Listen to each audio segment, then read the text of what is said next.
Hello, hello, and happy Saturday, everyone. Welcome to the 3 Up Moon live stream. My name is Matt, otherwise known as 3 Up Moon, on Twitch and YouTube. Welcome, Michelle. Thank you for the moons. As always, thanks for supporting, even though you're right here. If you're watching on twitch.tv/3up_moon, thank you so much for tuning in.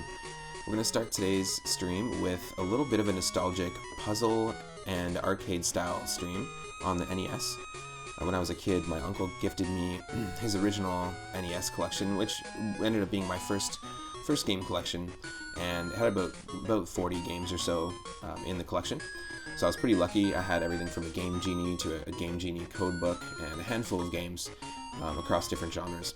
And I spent a ton of time as a kid playing through certain arcade style and puzzle games on the NES.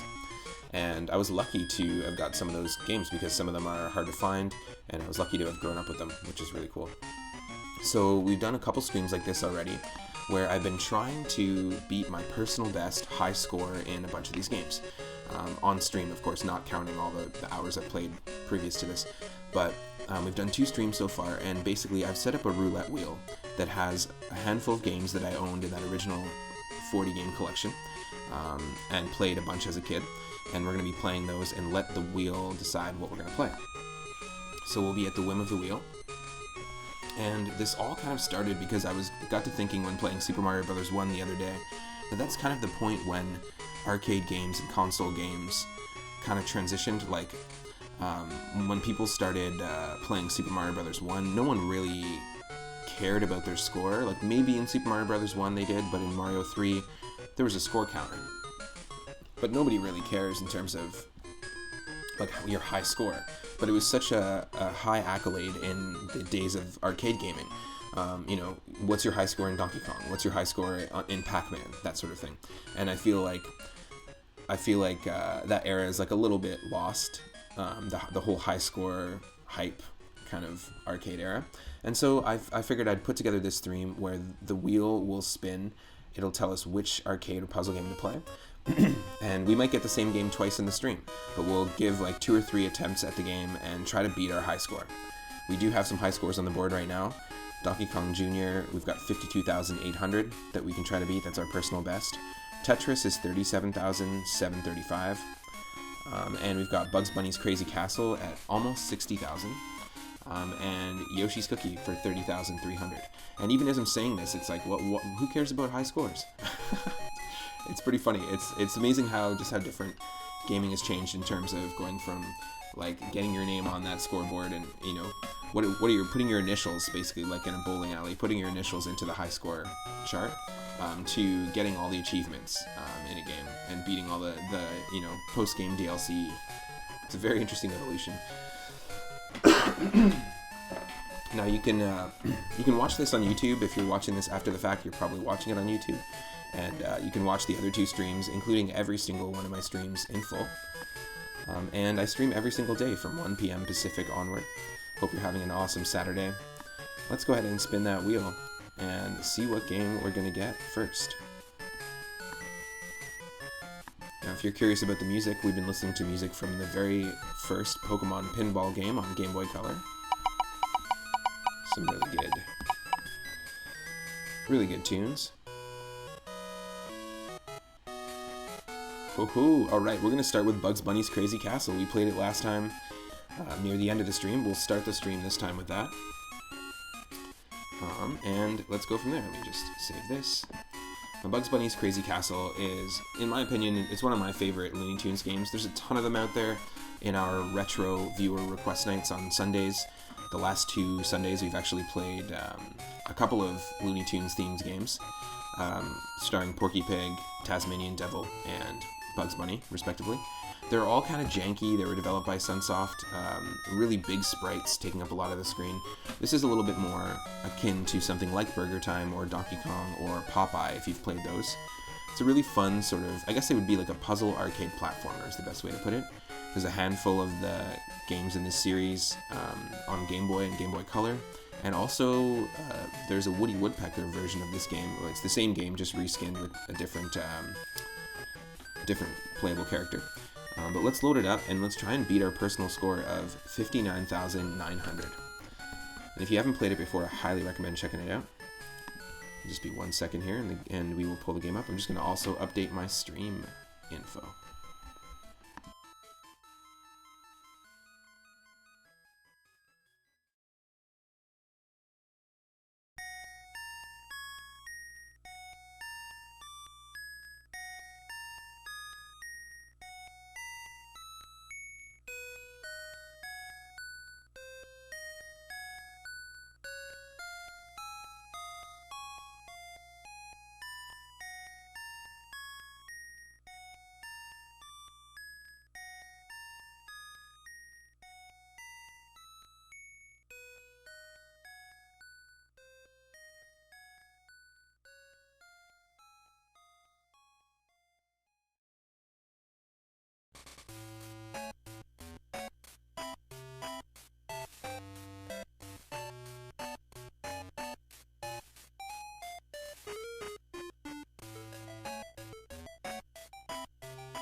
So as I said, we're going to be playing the original Bugs Bunny Crazy Castle on NES. It is developed by Kemco, and there are 4 of them, it looks like.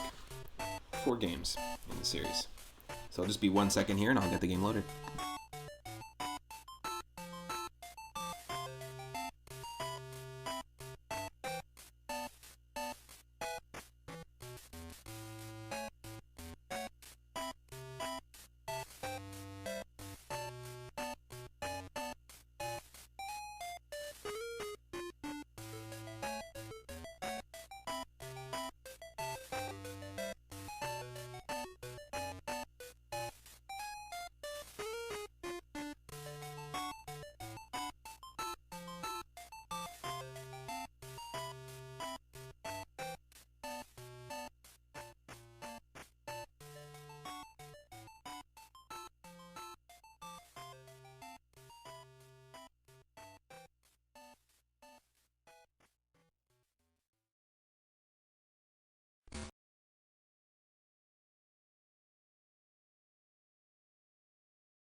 Okay, welcome to the stream. You should be able to see me. You should be able to hear me. And let me pull the game up. Got myself a coffee.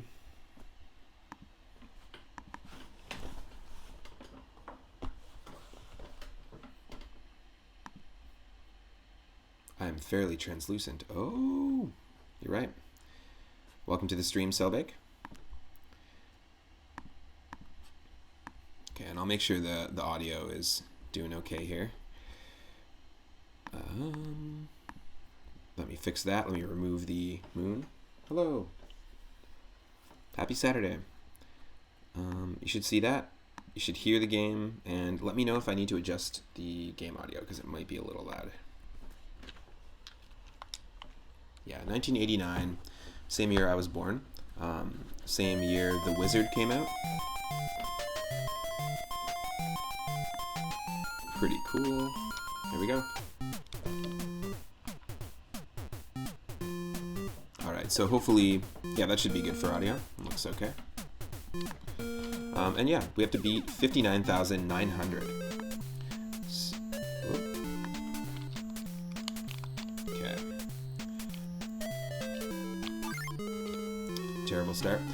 So this game has some interesting controls. It's quite tight. You have to be very precise with when you press the up button to go upstairs and through doors.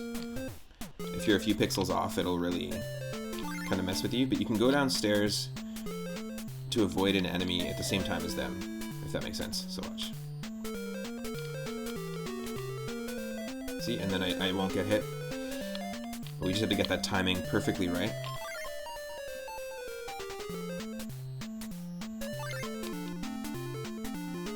And thankfully you can actually not take damage from really tall falls like in Donkey Kong Jr. or Donkey Kong.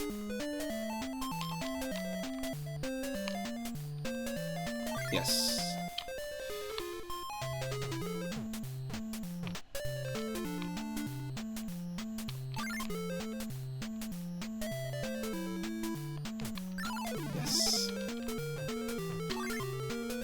I played a lot of this as a kid, and it's a really fun, it's like a simple concept, really fun, fun game. You have to basically just get all the carrots in each level. And if I made ROM hacks, which I don't do, but if I did do that, I would definitely want to make my own levels for this. It'd be pretty fun.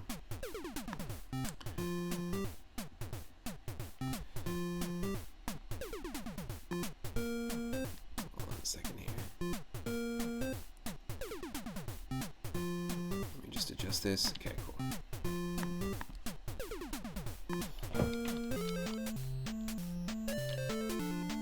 So we can pick up the boxing glove and have a weapon to use, which is nice.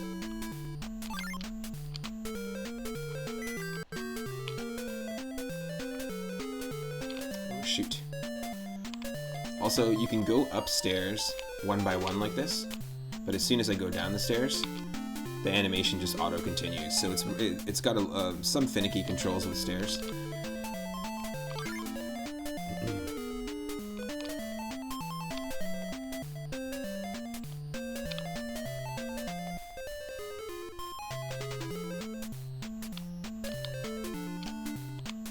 Thank you. Yeah, we really just got to be strategic with our timing.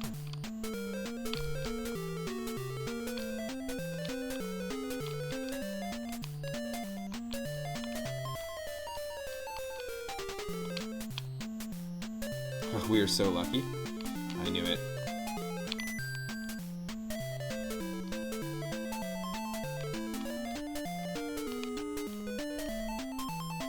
Okay, we gotta lure these guys over here.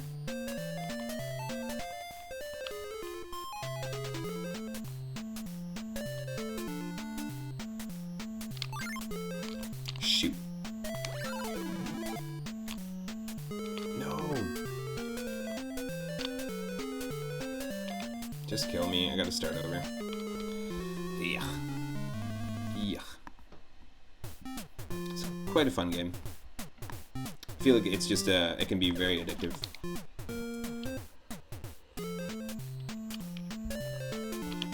And yeah, I was playing this the other day, and my friend Ash was commenting on all the jank, on how it just looks super janky. It looks like really difficult to control, but it's actually a lot tighter than you'd think. There's a reason why there's 4 games in this series, I think.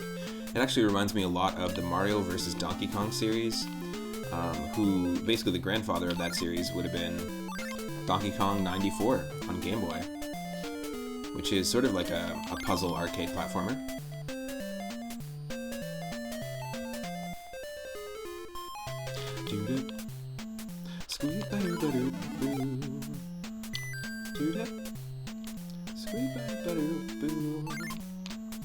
Okay, there we go.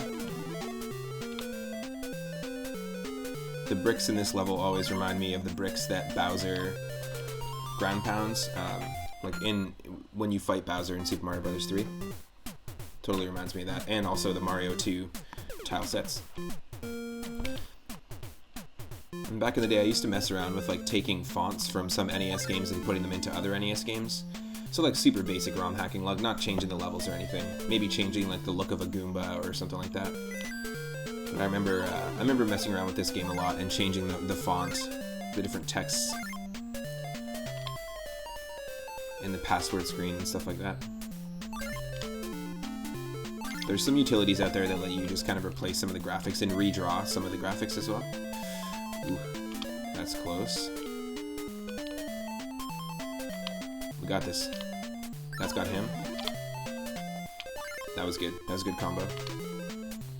Little wombo combo. Why he's attacking the other Looney Tunes characters, I have no idea. I'm assuming he's gone crazy, hence the crazy castle.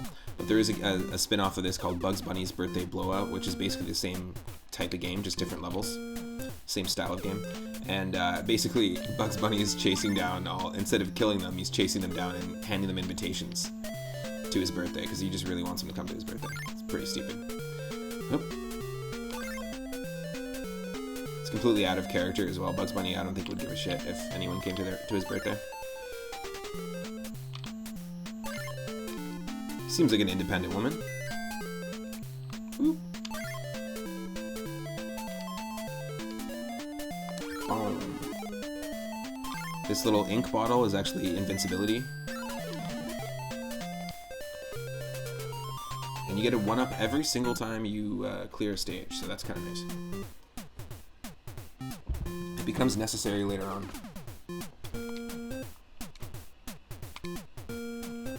We're getting there. 6,800. We just need to get like 10 times our score right now. Little Yosemite Sam action. We gotta be smart about this. He won't go through the doors. Yes. Just wait for him.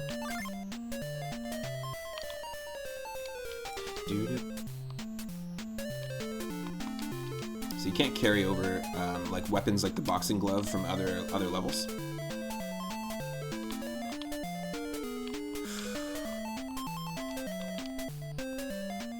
Go, go, go, go, go.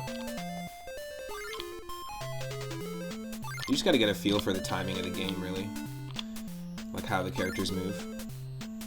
And it's not too difficult. Oh, come on. Oh, by the pixel. It's okay. And so for each game, I'll probably play each game like, I don't know, we'll give it like 4 or 5 attempts. Oh, kill me. You have to redo this level again. That was dumb. But yeah, I'll give each game about 4 or 5 attempts. We'll try to beat our high score, and if we can't, we'll just move on to another one in the wheel. And you know, I have a lot of fond memories playing these games because I used to like pretend I was asleep as a kid, turn off my TV but keep the NES on and like play these games for hours. Even after my parents thought I fell asleep, I would just like turn the TV back on and play games like this, play games like Burger Time.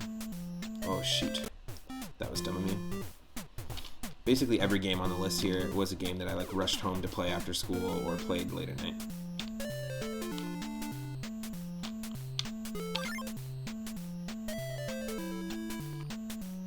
You know, it's games like this that actually kind of interest me a little bit in game design. It's super simple. I'd be interested in getting into game design, but I just don't really have a programming background. I have more of a music composition, engineering background, visual background. Oh, so close.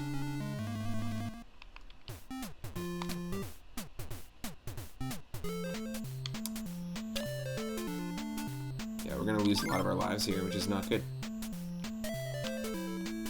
Definitely had a better run last time we did this stream.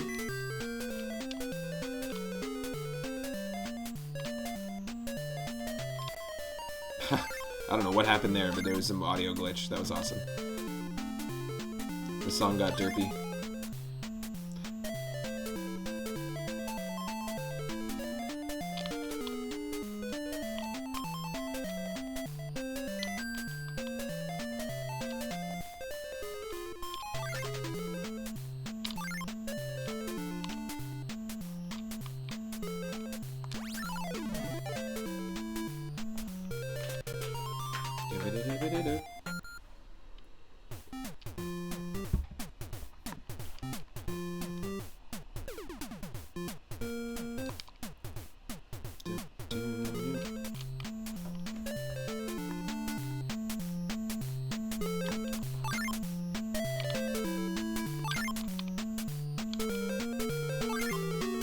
There aren't often carrots on stairs like that.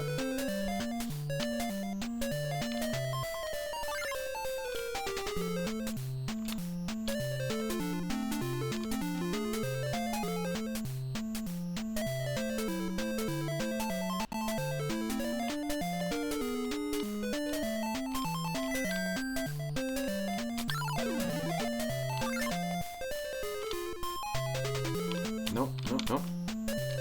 Yeah, you just have to be really precise with your movements. Like I said, if you're off a frame with your left and right movements, then you're really not going to get anywhere in this game.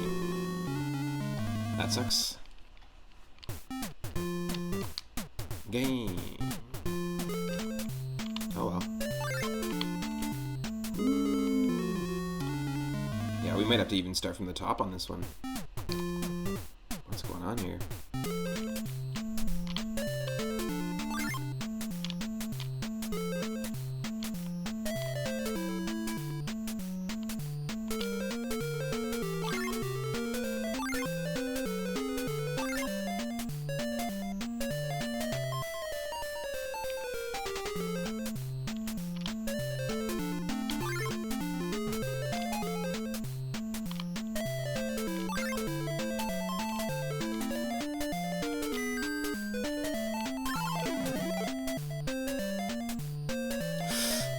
god, the same thing almost happened. Oh no, can we beat him? Yes, thankfully.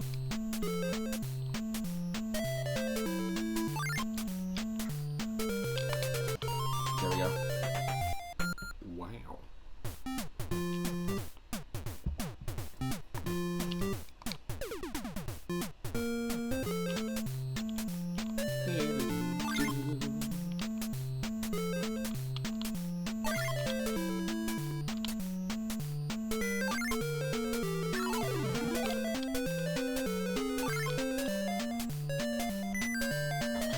Yeah, there's a carrot in the bottom corner of each side of the stage here.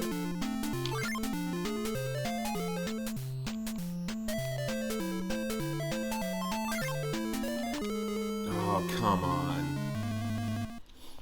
Should have waited. Should have waited.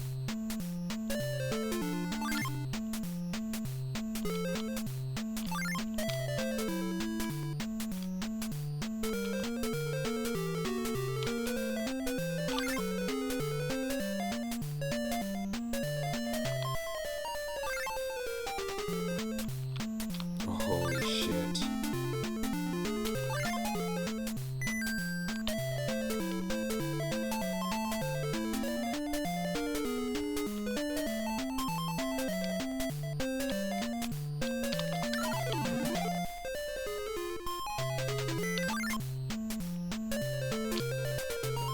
Nice. Got a little Starman finish.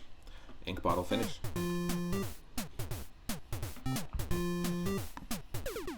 That means nothing, but just finishing a level with invincibility. I always thought that was something special as a kid, even though it usually means nothing in most games.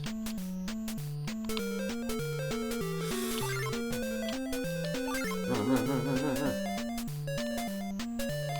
We lured him away.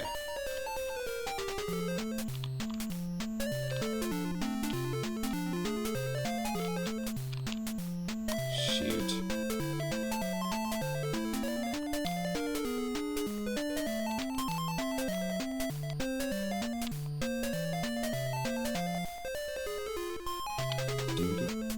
Okay.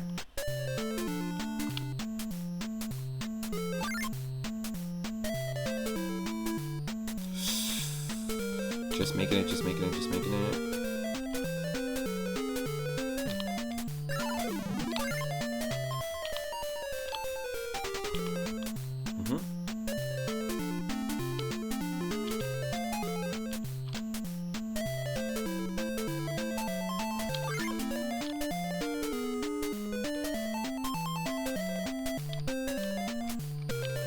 I mean, this kind of also has a little bit of a Wrecking Crew vibe, a Donkey Kong 94 vibe on Game Boy. A little bit of a, like a Burger Time Donkey Kong style to it, which is cool. DK styles. Sure.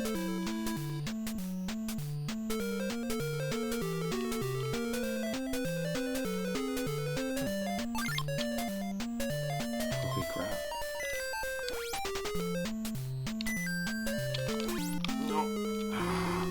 Cannot turn, you can't like turn on a dime. It takes like a few frames just to switch directions of your shot, so that kind of sucks.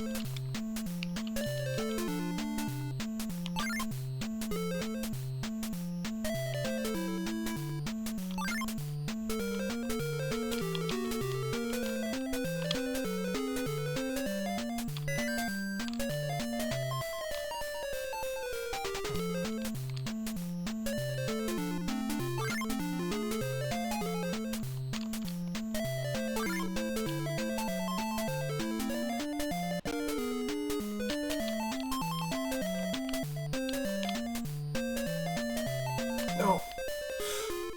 Oh my god, I got so lucky there. So lucky, holy crap. That was like within a frame.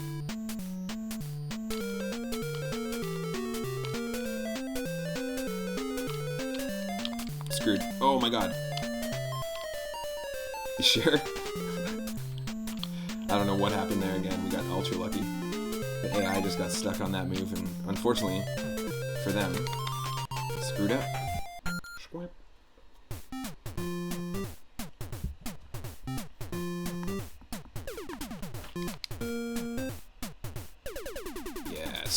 Nice.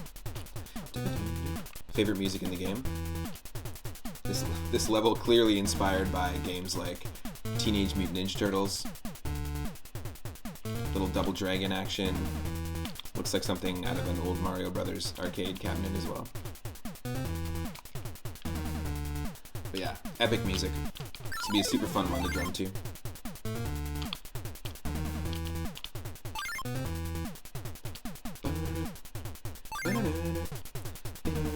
It also reminds me of when you trade Pokemon, because the pipe bulges up.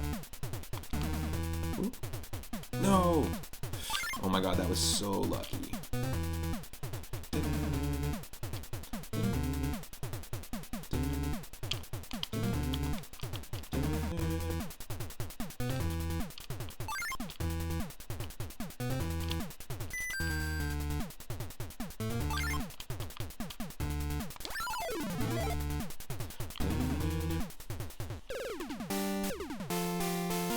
How very Mega Man of them. How very Mega Man of them.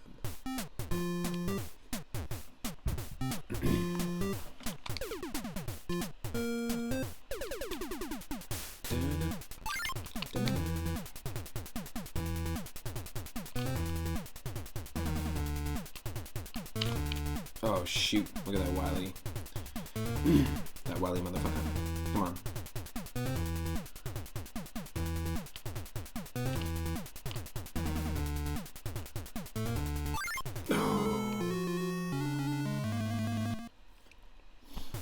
This is a level that, if you make the wrong moves in the beginning, you're basically screwed.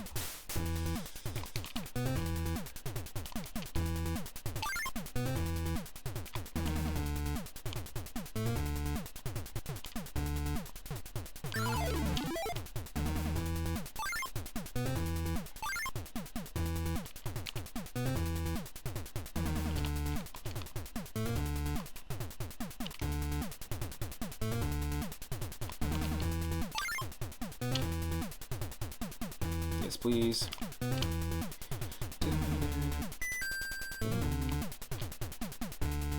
I like how you can still see the invincibility in the pipe. We got so lucky. We ran out of the invincibility halfway through.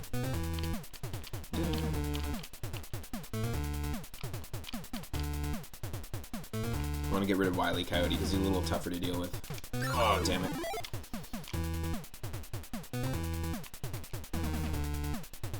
Don't call him Wily for nothing. Shoot.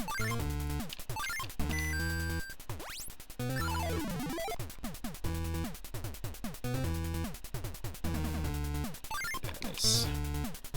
Yeah, I like to leave these two for last usually here.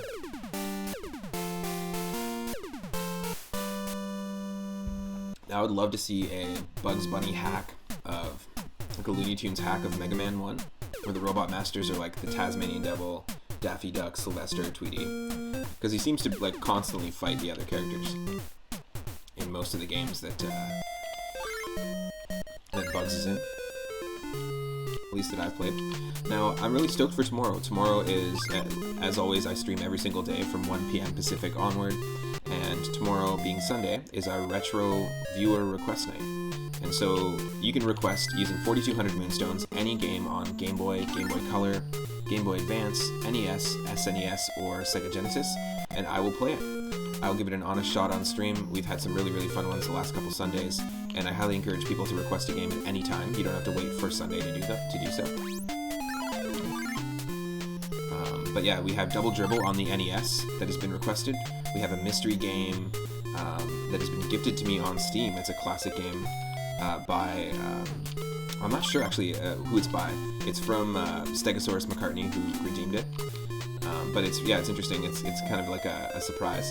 And then Michelle Butterfield has requested a mystic or cosmic sort of game to be determined, like a space-themed game that's going to be added as the third game in the slot. Ooh. Selbake, thank you so much for redeeming another one. So we've got our fourth slot. It's Snake, Rattle, and Roll on NES. If I'm not mistaken, it's not a puzzle game? Or it is a puzzle game, right? I think I've seen screenshots of it before, but I don't think I've played it before.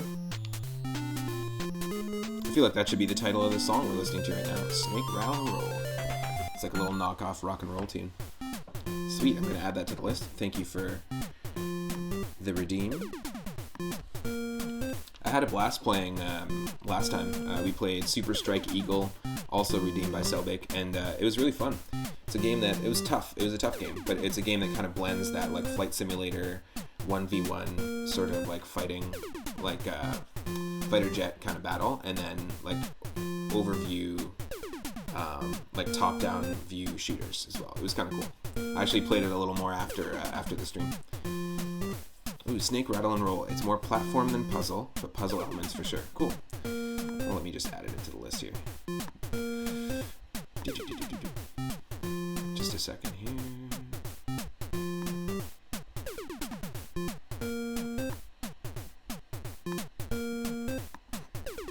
It's just such a weird spot. 1 second.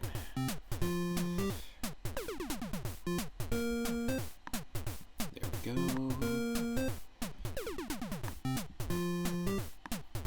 Just before we dive in here. Yeah, so we've got Double Dribble on NES, requested by Grimbomb. We've got a To Be Determined DOS game, requested by Stegosaurus McCartney, and then a To Be Determined space-themed game, requested by Michelle Butterfield, and now we're adding Snake, Rattle, and Roll. NES Selbake streams. Nice. It must feel good to be done with that Saturn project. Adding the mode to your friend's Sega Saturn.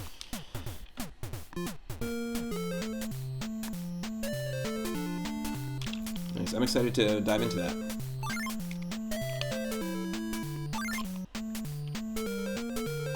It's been such a fun stream because I've been discovering so many games I just never played before. Oh, you thought you were done? Uh-oh. What do you have to do now? That's me definitely being done.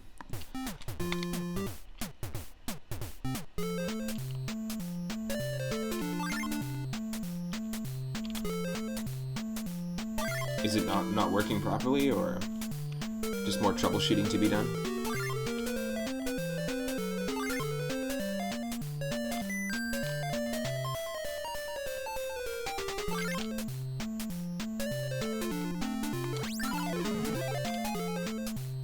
Turns out the power port anchor holes are broken, and pushing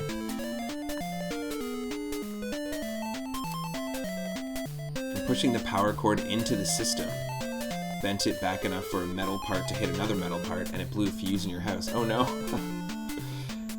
That sucks. Crazy.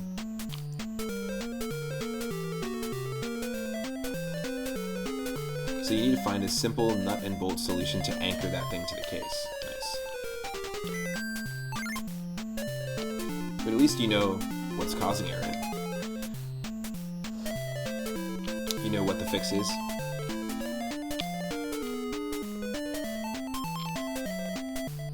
Whew, okay. Here's the key. We go down. Nice. Then it will be done for sure. Nice. That's good. Get rid of this guy. Just got one more.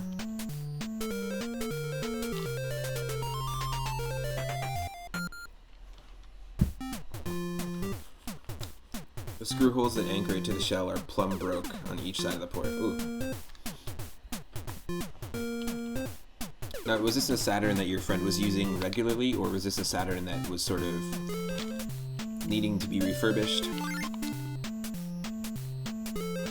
Like in storage for a little bit and just hasn't been used.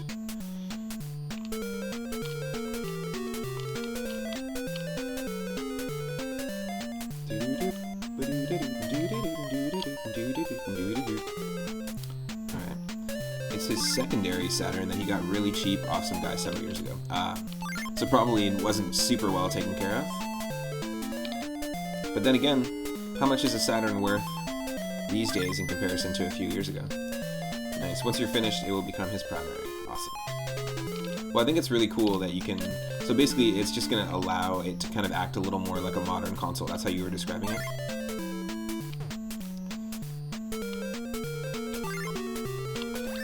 pretty cool that you can do that. Love the modding community, and like when it comes to modding games and modding consoles, there's all sorts of really cool things that people are doing out there. Alright, here's our strad. See, a few more people are joining the stream. Welcome. We are actually playing Bugs Bunny's Crazy Castle, which is an NES. I guess it would be like a puzzle arcade platformer is how I describe it. It's a game that I owned in my original collection of NES games from my uncle way back in the day. He gave me his first collection, or he gave me my first collection basically. And I had a bunch of staples like Super Mario Bros. 1 and Duck Hunt.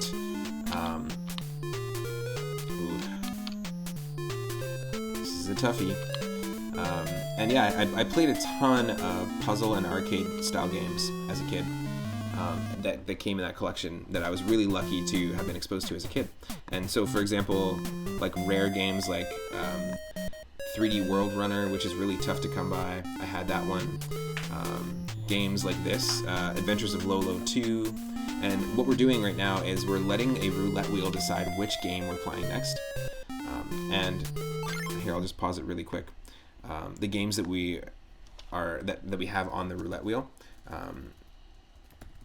just to catch people up, are Dig Dug 2, Burger Time, Donkey Kong Jr., Donkey Kong, Tetris, Yoshi's Cookie, Bomberman II, Bubble Bobble, Adventures of Lolo 2, Bugs Bunny's Crazy Castle, which was what we're playing, 3D World Runner, and a really cool 4-in-1 arcade port, Quattro Arcade. I had a series of those. I actually had Quattro Sports, Quattro Adventure, and Adventure has a bunch of platformers on it. But the arcade one has some really interesting Codemasters developed arcade games. And the whole purpose of this stream, it kind of spawned from playing the original Super Mario Brothers, where, you know, I was racking up my score, and I realized no one really cares about high scores anymore. So what we're doing is we're spinning a roulette wheel with all those options on it. We're letting the wheel decide what we're playing next, and we're trying to beat our personal best high scores in each of these games, because these are games where back in the day I remember that was my focus, like playing them as a kid, was how can I get better at Burger Time, how can I beat my high score in Donkey Kong. So right now our high score in Bugs Bunny Crazy Castle from the last stream is 59,990, so our goal right now is to beat that. And then does the roulette wheel make the Prices Right beeps? It's just a thing called Wheel Decide. It's just like it's a in-browser roulette wheel. Yeah, it doesn't beep, it clicks, so it's not as cool as the Price is Right wheel. But there's some really cool streams out there. People have set up some really sweet animations.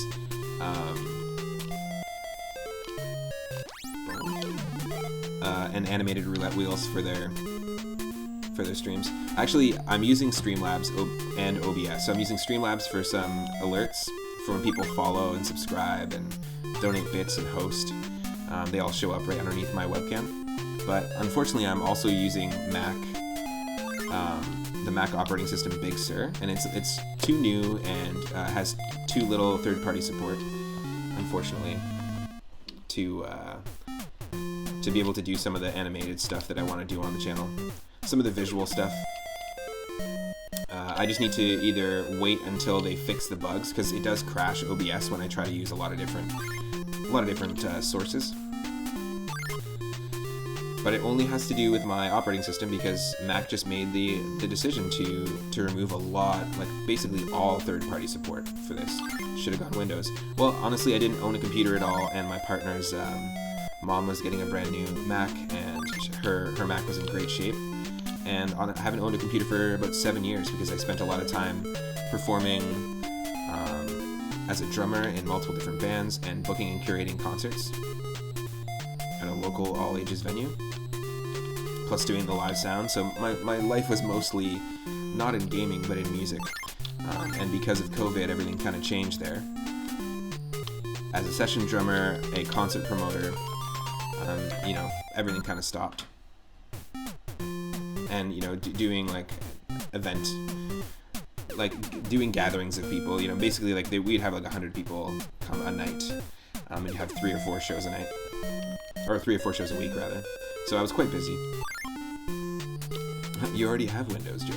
Oh, nice. I do have a real nostalgia for Windows XP. for the Windows XP era.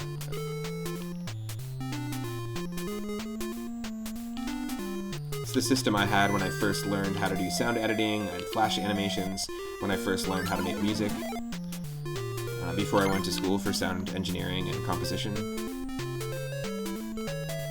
Oh, it was. Good old Windows XP. But right now I'm using the Mac. I do have a Windows laptop, but it's not working at the moment. Oh no.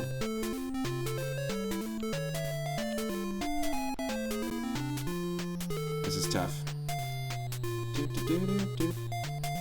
Yeah, thank you so much for redeeming that retro request, Selbik.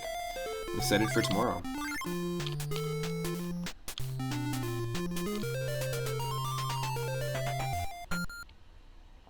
Tomorrow is also a full moon, everyone. So, it'll be a full moon viewer request stream.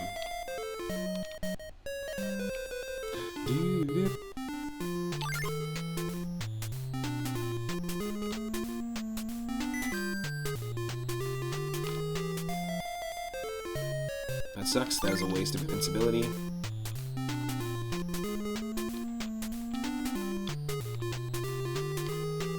I keep mentioning the full moon. Am I a werewolf? No. I mean, no.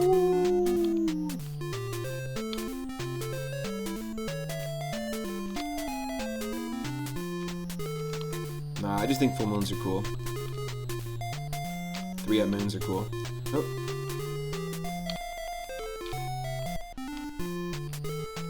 Oh. This is so janky. We wasted that invincibility. We really needed it. Like, really needed it to get rid of Daffy. We just have to hope there's no enemies over here. Oh, shoot. Yes. Okay, killed one.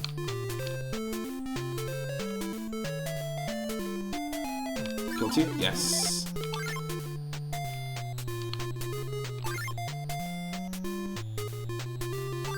I taught putty cat. Motherfucker. Let's kill this one too, if we can. The red Sylvesters are really tough. Obviously they're just recolors, but they're really tough because they have the smartest AI. The other ones just, they can be lured. Oh god, this is gonna suck. This is terrible. Hey Grimbomb, how's it going? How's your Saturday going today? Get out of here.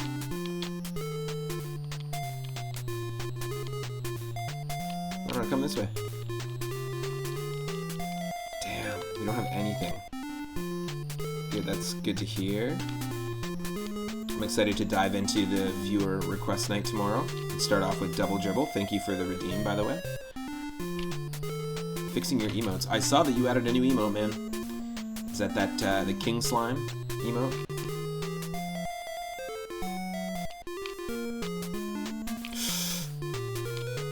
Oh, what? Grim, thank you for subscribing for 2 months. Appreciate it. Channel's only basically 2 months old. Ooh, nice. What's the name of that enemy from Dragon Quest? It's a slime, but it's like a jellyfish. Oh, you were drawing it. Nice. Very cool. I really dig your emotes. They're all Dragon Quest, Dragon Warrior slime themed, which is really cool. That's a heal slime. Nice. I dig it. That's awesome.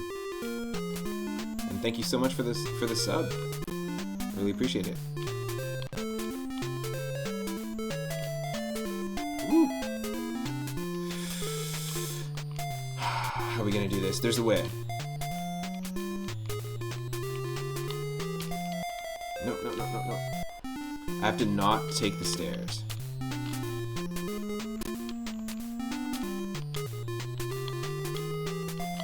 Yes. Oh my god. Woo. Wabba season. No, it's duck season. Let's go.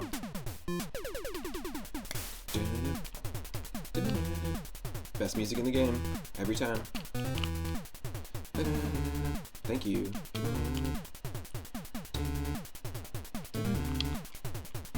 So is the Heal Slime a tier 1 sub emote for you on your channel? I'm still a few away. I have to get I'm at 12 subscriber points. I need 25 to be able to add another emote. I've just got the 2 so far. But I noticed that you swap your emotes out sometimes, which I think is a cool idea. I just always want to keep the 3-up in the 3-up moon. Ooh. This is tricky. It's just all about the timing of these enemies here. Oh.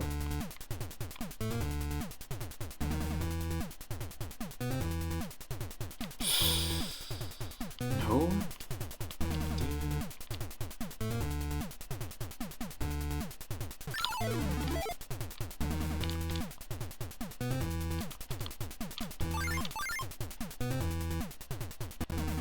Okay. Come on. Okay, so we have to go up there. I gotcha. No. Oh, thank God. More like no Yosemite Sam. Okay, let's do this.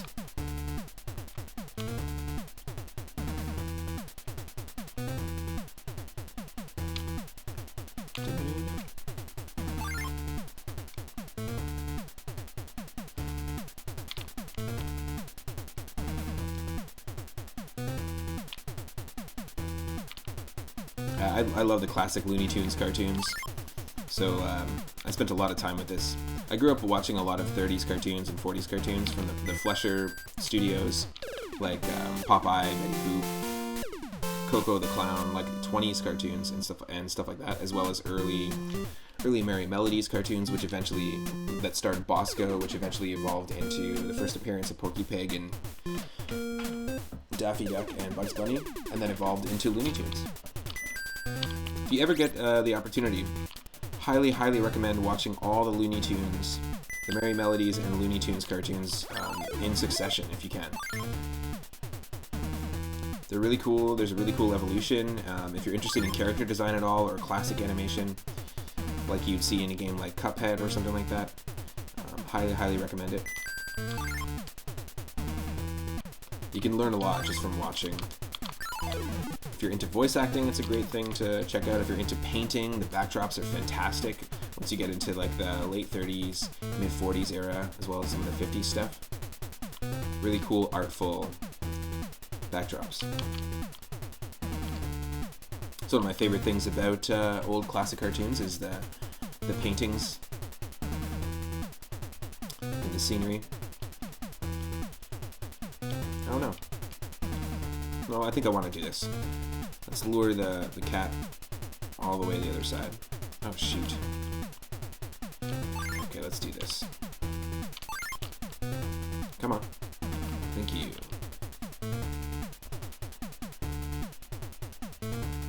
Hey, do you have a wild Sylvester? Will you trade me for my Bugs Bunny? That's not a Bugs Bunny. Every time they go through the pipes, I just always think of trading Pokemon in the original Pokemon games. Alright, we're at 29,300. We've got 10 lives. We need to crack 59,900. That's the goal here. So beat our personal best high score and then add it to the board.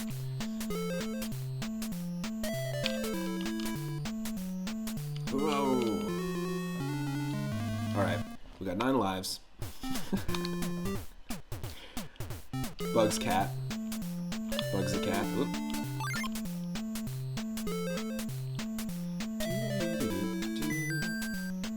Also, I'm really excited because we are at 194 followers. And once we reach 200 followers, I'm going to be doing a mega randomizer stream where we randomize Super Mario Bros. 1, Super Mario Bros. 2, 3, Super Mario World, and Super Mario Land 2, the 6 golden coins on Game Boy. And we're going to be using the same randomization seed 200, so it'll be like a fun celebratory stream. What is up, Al? Welcome to the stream. Hope you're having an awesome Saturday. I don't have a shout-out command, but go check out Grimbomb's channel if you're into the content on my channel. He does a lot of really cool randomizers, a lot of Zelda content, a lot of Final Fantasy. Really cool stuff. And also check out Alan if you can.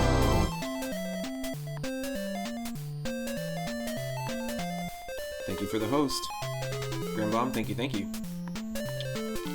Al's stream, he does a lot of games like Super Mario RPG, Ninja Gaiden. He plays modern indie games. He also plays a bunch of Mega Man. He's going through the Mega Man 0 series right now. And I'm not sure, are you still playing Mega Man ZX on the DS at the moment? I'm doing great, by the way. Having an awesome Saturday. Really, really digging it. Where's the other one? Where's the last little carrot? Come on. I see. I see what you did there. Yeah, it's gonna be fun. I'm really excited. On Mario Day, on March 10th, we did the same thing. We used the same seed, and we played all 5 of those 2D Mario games. Oh, we've got a couple spammers in the chat.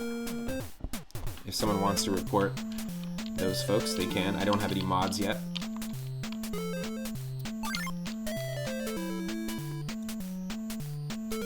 BigFollows.com.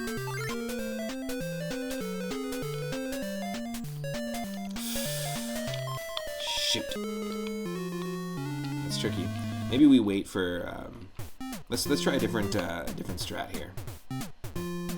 Oh nice, ZX is finished. And now you're on to ZX Advent, the last one. And ZX Advent is it would be the 6th Mega Man 0 game. Exactly, Selvig. ZX Advent is still on the DS though, right? It's not on 3DS or something like that. Oh shoot.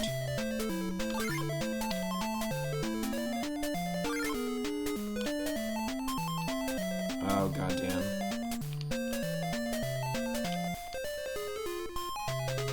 Come on, Wily. Oh shoot. No, no, no, no, no, no. Yes. Definitely a couple bots in here for sure. Did you bring the bots, Al, from the Mega Man games?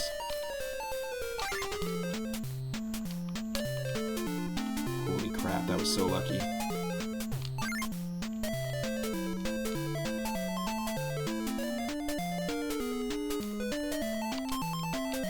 Oh my god.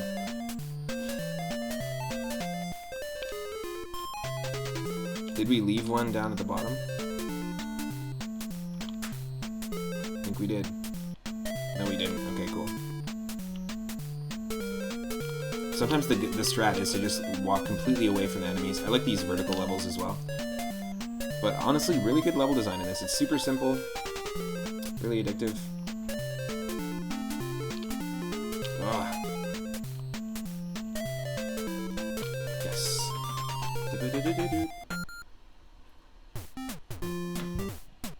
Nice.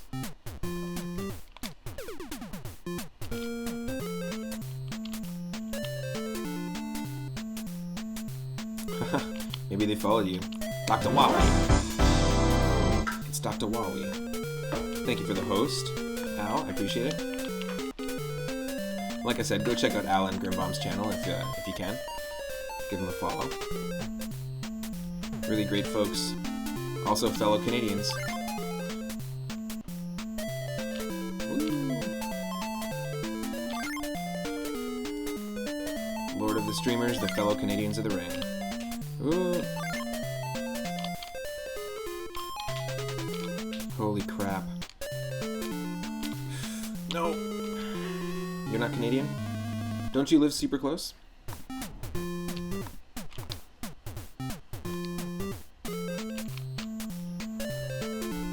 You are now. Goosh, you're officially Canadian. It's official.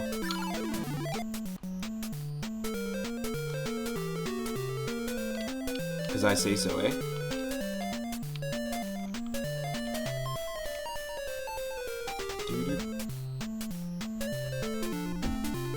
Sorry, Oosh. It's official.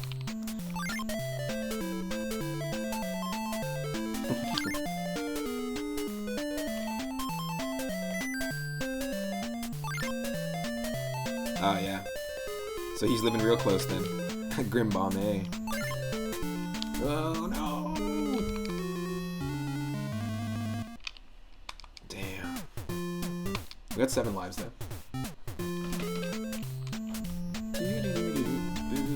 Okay, 1 sec here.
This is crazy.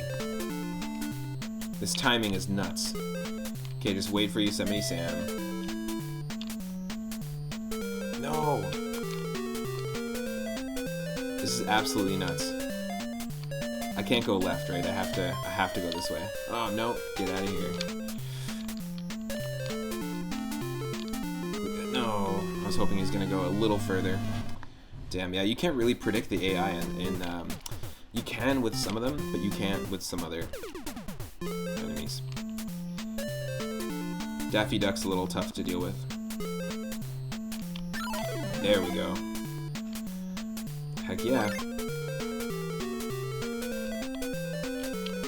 Yeah, this game, it's a game I spent a lot of time with as a kid.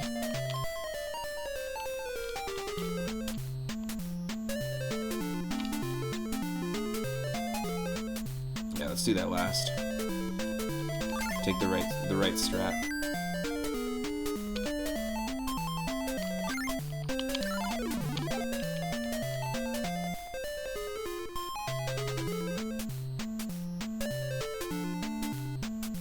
There we go.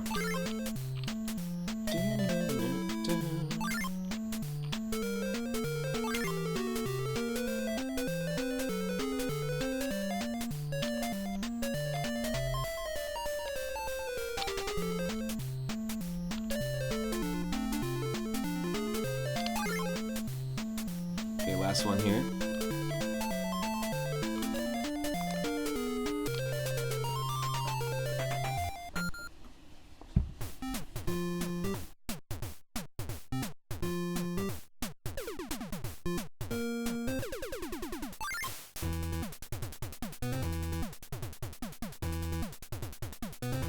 Instantly back to trading Pokemon.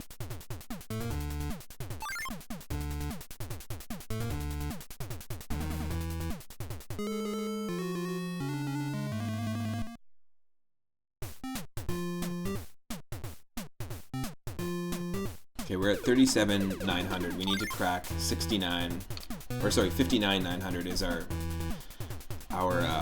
personal high score, personal best on this.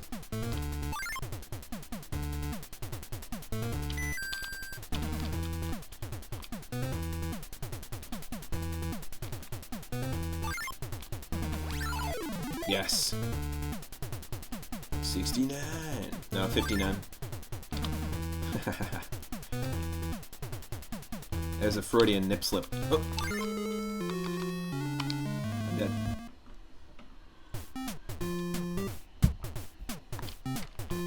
I only have 5 lives. Ooh. So I've been learning a lot about Final Fantasy XIV, Oosh, since I've been watching you play it. I've been, obviously every Friday I dive into Final Fantasy IX because it's Final Fantasy Fridays on the channel. But I've been discovering a lot of connections with Final Fantasy I and Final Fantasy IX while playing it. I knew that there was a lot of melodic references in the soundtrack. Songs in the original Final Fantasy I on NES, like the songs for the Gurgu Volcano, for Matoya's Cavern, for Garland's Castle. Garland is the main antagonist of Final Fantasy I. A lot of those are actually referenced in Final Fantasy IX, and so it got me thinking, like, maybe does it take place in the same world? And then the secondary antagonist of the game, Garland, showed up, and I was like, what the hell? So apparently in the original concept art, the person who kind of controls and like gave Kuja their power, and Kuja is the main villain in FF9, was actually supposed to be the original villain, but years later, like in ancient times, he was the main villain in FF1, and then years later he corrupted Kuja, and I think that's really cool, like to tie it in into the classic games. And then I was talking about this with a few people, including Cellbake streams as well, and I was actually looking it up yesterday. I was looking into all the different oh shoot, how are we gonna do this? Is this even possible? No, it's not. It is. I didn't realize that we had a weapon. But yeah, apparently there's like a whole bunch of expansions in Final Fantasy XIV that tie into a ton of the other Final Fantasies, which is really cool. And that there's like a Garland expansion and all sorts of stuff. I think that's pretty rad. Oh, get out of here, Sylvester.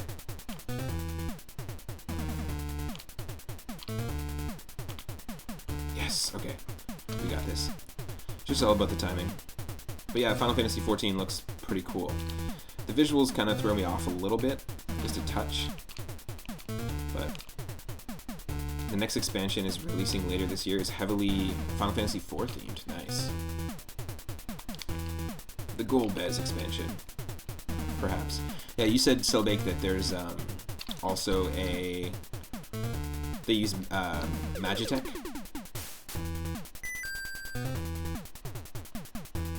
From Final Fantasy VI.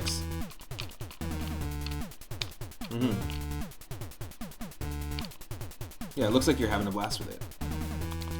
Oh no! Get out of here. Okay, so we can kill this Yosemite Sam. Also funny that we can pick up the item in the pipe. But we just need to...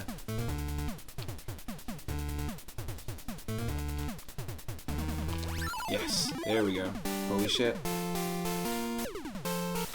You don't want to fall into it too hard. I feel like the animations are a little too smooth for me. I feel like the characters don't suit the environments. That's the only problem I have with that game. Whereas I feel like the characters fit the environments in Final Fantasy IX. For example, Final Fantasy X, they look like they're from the same game. But it almost looks like somebody just imported their own fan-made Second Life model into Final Fantasy XIV's environment. That's my only gripe with it at the moment. And the music is, eh. But it does look fun if you're playing.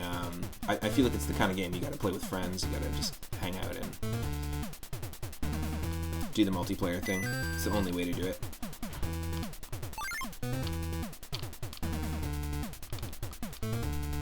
You recommend it for the story, that's right. You said the story is quite good. And did you say it was your favorite story, or one of your favorite Final Fantasy stories? Yeah, oh cool, and it's related to Final Fantasy Tactics. Nice. Al, you should definitely play it, and then you can do some multi-streamer streams. I'm really excited to dive into a few more of those. Oh yes, 11 was your favorite story, that's right. But I'm really excited to dive into some multi-streamer streams. I kind of want to develop a show on stream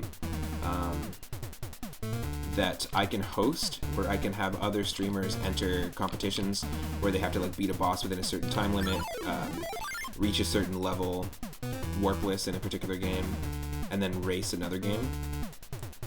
Almost like video and arcade top 10. I'm really excited to kind of just play around with that concept. But I just want to figure out the logistics, and maybe I'm going to have to upgrade my computer for that, but I do want to eventually develop something like that. It'd be kind of fun.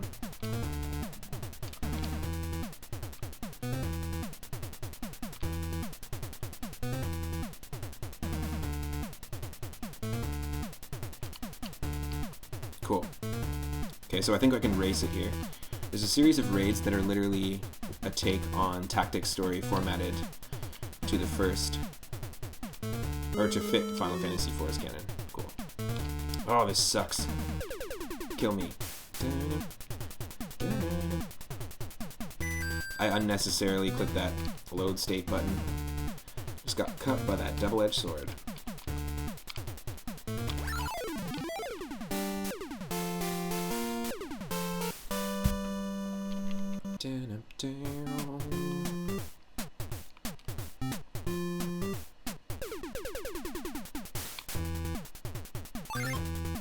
Okay, let's not leave this one for last. Let's just get it over with.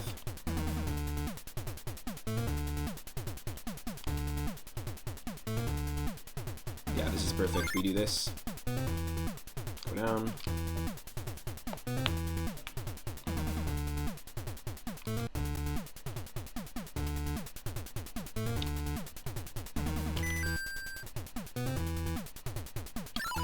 Yes.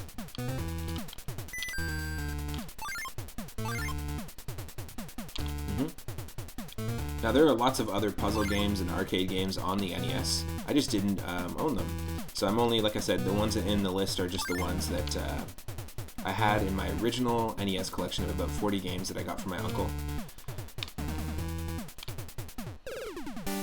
Little mid-air finish with that god-awful but also awesome Bugs Bunny sprite.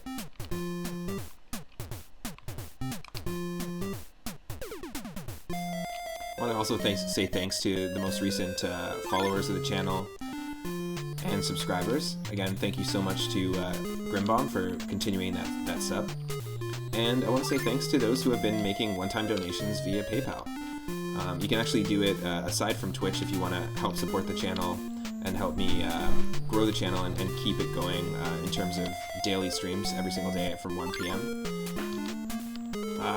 Then yeah, you can donate to the email at the very bottom of the screen. It's 3upmoonget@gmail.com.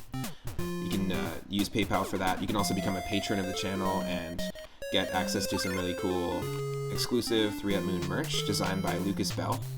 He's the designer and a good friend of mine who I paid to do the layout and branding for the channel. He also does a lot of really good design work in all sorts of mediums, so if you ever need a designer for anything, I highly recommend checking it out. lucasbell.ca is his website.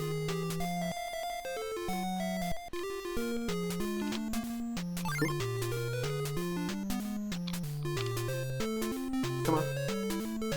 Come on. You're not gonna do it. He's not gonna do it. Alright. I feel like this level is a little bit of a cop-out. A little Hotel Mario action going on here. Design-wise, it's like, yeah, whatever.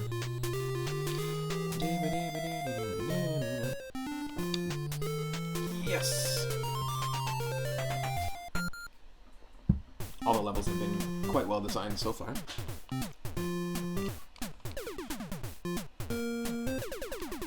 Yeah. Always a fan of these levels. Just much better music.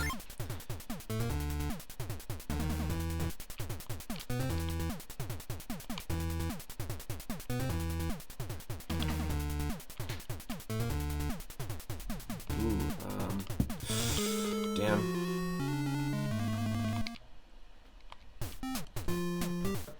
Thank you.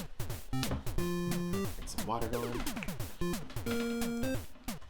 43,000. Not a lot of lives.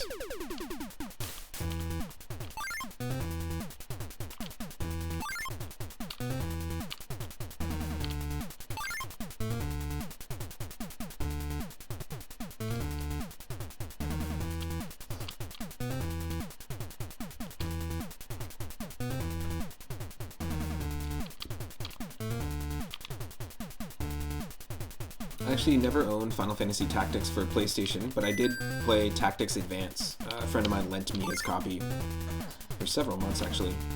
I really like Tactics Advance. Is there a big difference between the two, between Final Fantasy Tactics on PlayStation 1 and the Advance version?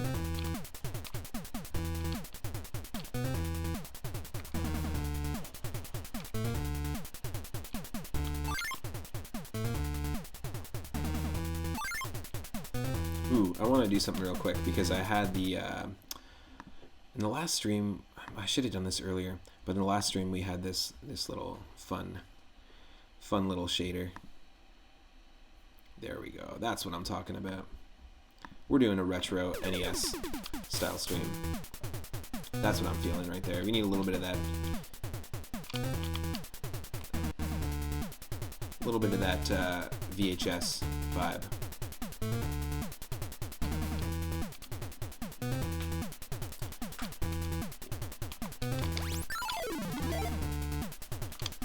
Nice. This is how we played the last stream. In fact, is that the one? Is that the setting we had? Let me just double check.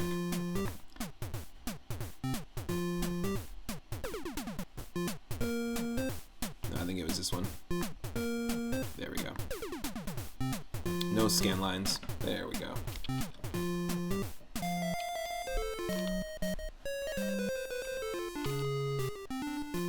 Just add a little bit to that retro feel.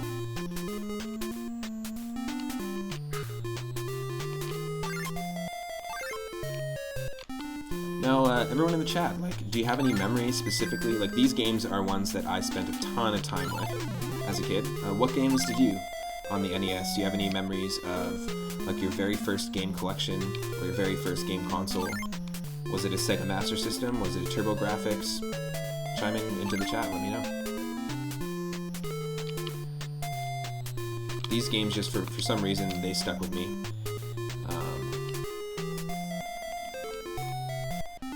But I know everyone's different and everyone has completely different, like, nostalgic memories and had access to completely different games. You know, my cousins growing up had an N64 when I was rocking the NES, so it's pretty funny.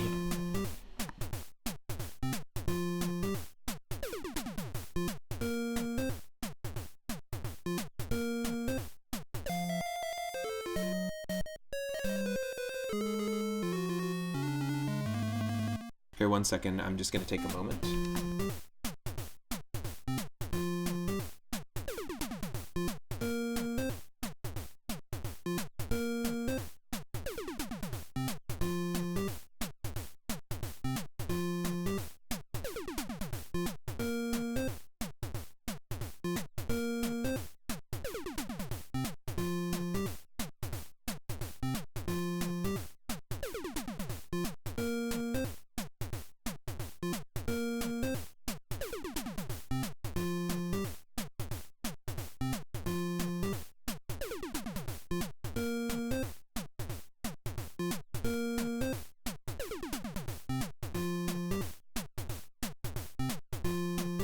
My partner is just taken off to go over to her parents, but nice. Thank you, Michelle, for the hydrate. Just before you leave, you make sure I'm hydrated and check my posture. I appreciate that.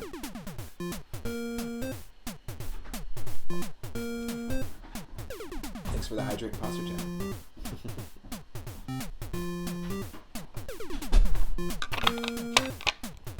That's funny.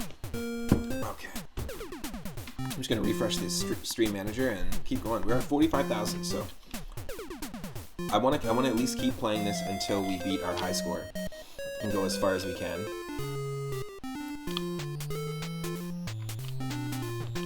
Okay, now it's hurting my eyes now. I'm not doing it. I'm not doing it. We're going back. We're going back. We'll do live. There we go. It was fun while it lasted. Holy shit! Death. If we fell on the other side, we would have at least gotten a weapon. Okay, hold on 1 sec here.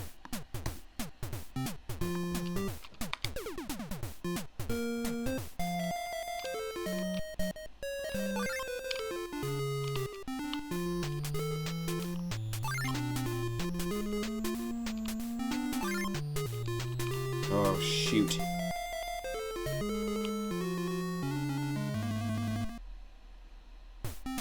Okay. I think we gotta fall from the left and then climb up. That's our strat here.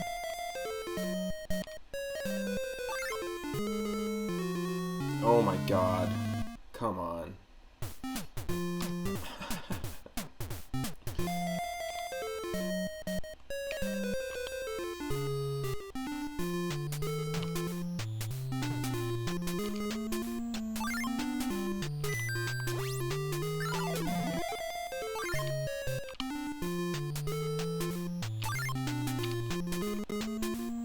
go.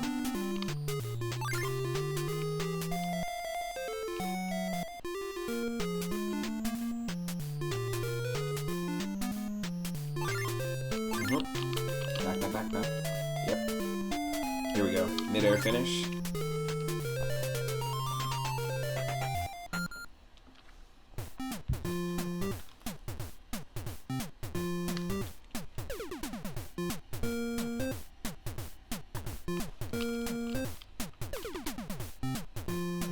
Four lives.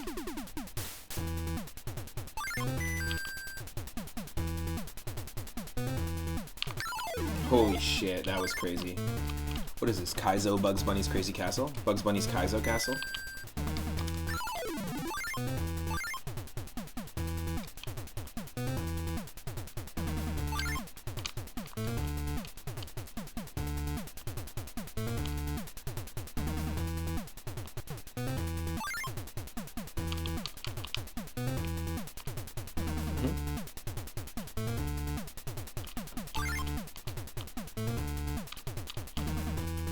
Is there just one more?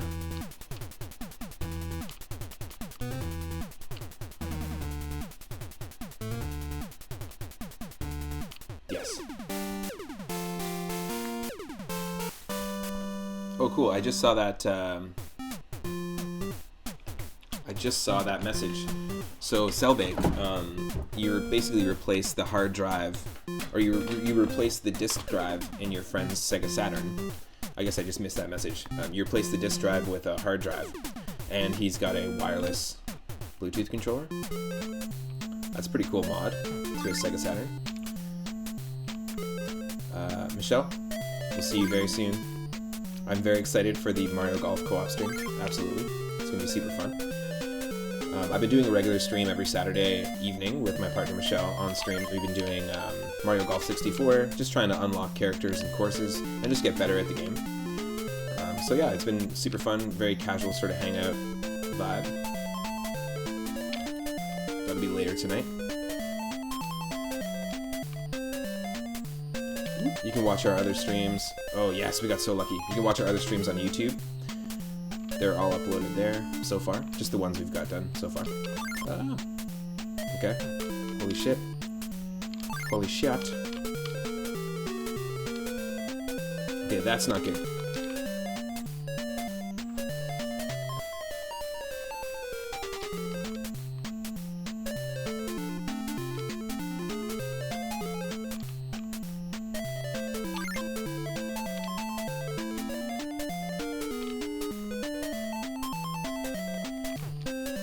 Oh, it's way up there. Damn. Come here, Sylvester. Come on. There we go.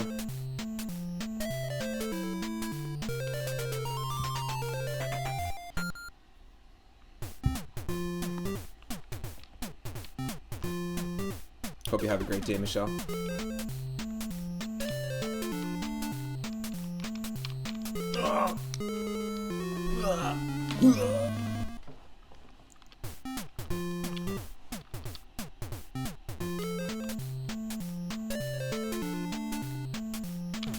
Oh, come on.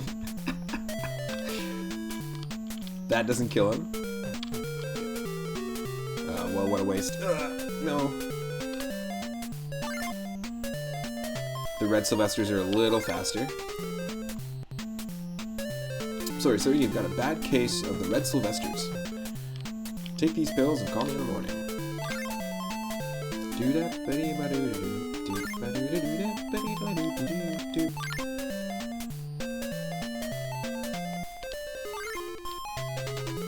Yes. Good. So sometimes you have to really just lure the enemies like completely to the opposite side of the screen, which is fine.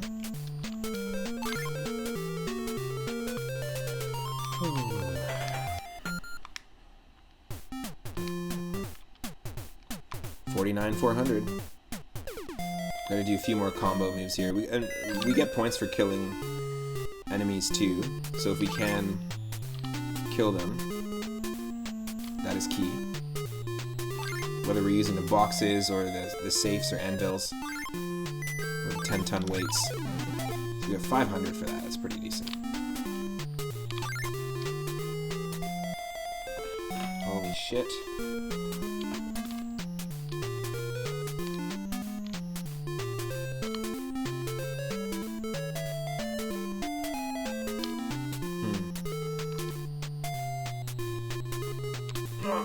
Damn it.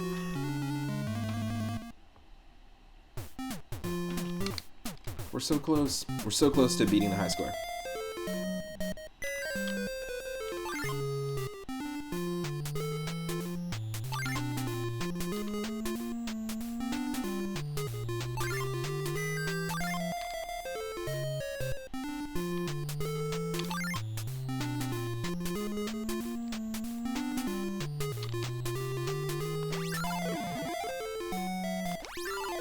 There we go. Weirdly, using the boxing glove reminds me so much of the attack that you have in Adventures of Lolo 2. That's one of the games on the list here. It's also like a puzzle, sort of arcade style game. Oh my god, no! Should have killed both of them. Should have saved one. But yeah, it reminds me a lot of the attack that you use, like the shot that you use in Lolo. The sound effects might even be very similar. And actually, who made the Adventures of Lolo? I'm very curious as to who developed it, because this is developed by Kemco. And I've seen a lot of reuse of sound effects. Oh, kill me. So dumb. Get me out of here. I'm sorry, folks. Get me out of this chair.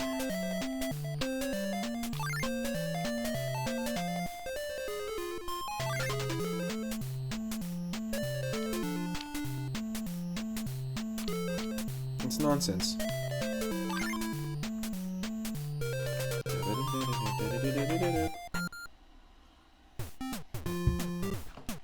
There we go.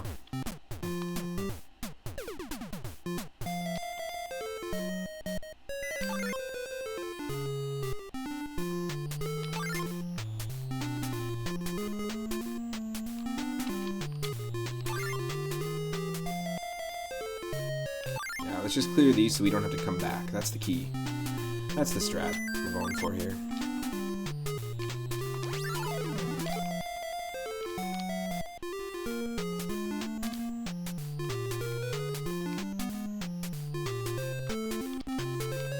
No.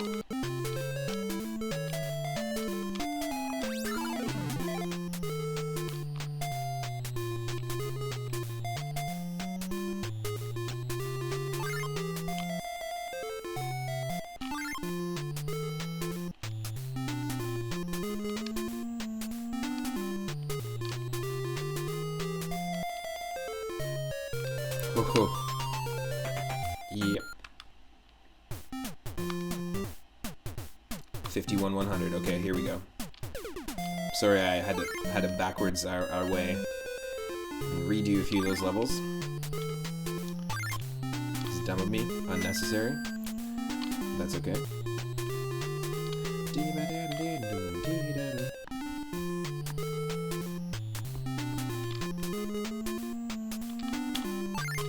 This could basically just be the bonus game, the matching card game music from Super Mario Bros. 3. It's got that same vibe. It also reminds me a lot of the Runaway 5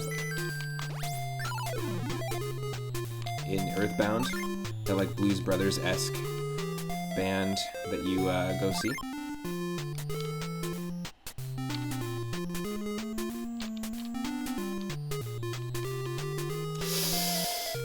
Oh my god, that was tight. Tough. Let's do it. 52-3. Yeah, I remember this level. Don't want that.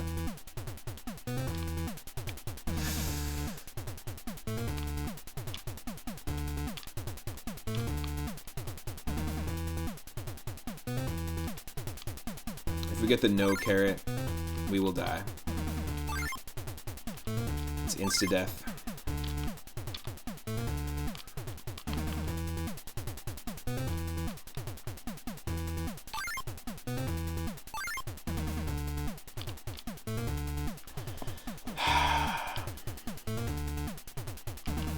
No! Oh my god, so close. That was dumb. Whew. Right around the corner from that high score. Come on.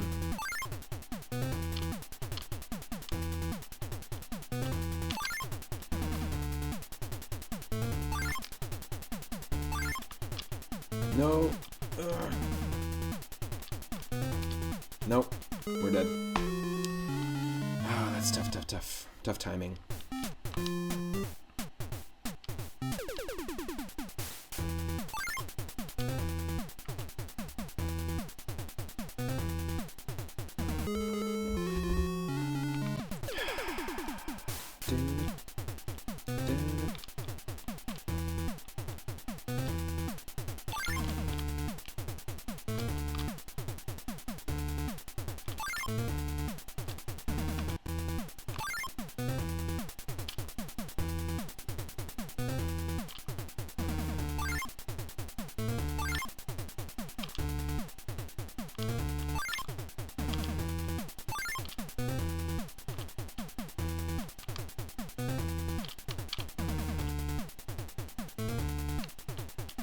Oh my god. Holy shit.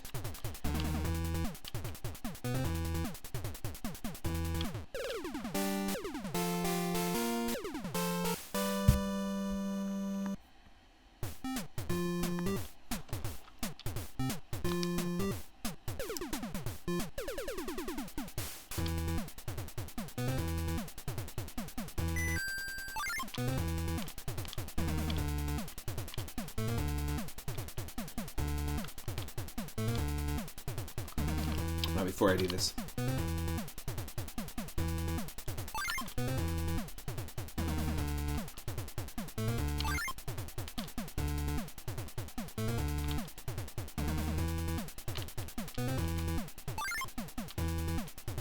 No, I was like a pixel off, a frame off with pressing up there. Good damn.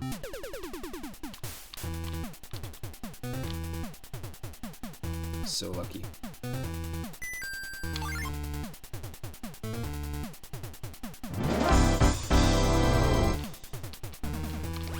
Ooh.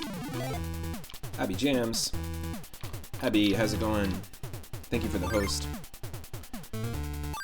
We're rocking a little bit of that NES puzzle and arcade game stream today, where we have a roulette wheel that's actually deciding which games I'm going to play next. And the games are all from my original NES collection that I got as a kid from my uncle.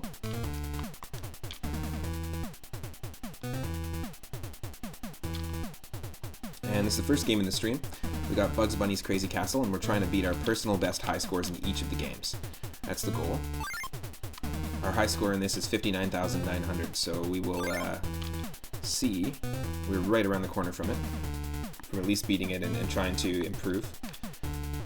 Goes well. I'm also, yeah, I'm excited. I got that 200 follower celebration stream all ready to go, where we're going to be doing a randomizer run of Super Mario Bros. 1, 2, 3, World, and Land 2 on Game Boy, but completely randomized using the same randomization seed, the number 200. We did it for Mario Day, and it was a blast. It's all ready to go once we crack 200 followers. Super close. Also, tomorrow is my viewer request night, so I'm going to be playing some Double Dribble, maybe a DOS game. Mostly it's NES, SNES, Sega Genesis, Game Boy Color, and Game Boy Advance games are the ones that I play on the viewer nights. We've got a space-themed game to be determined by Michelle Butterfield, and also Snake Rattle and Roll, redeemed by Cell Bake Streams on NES.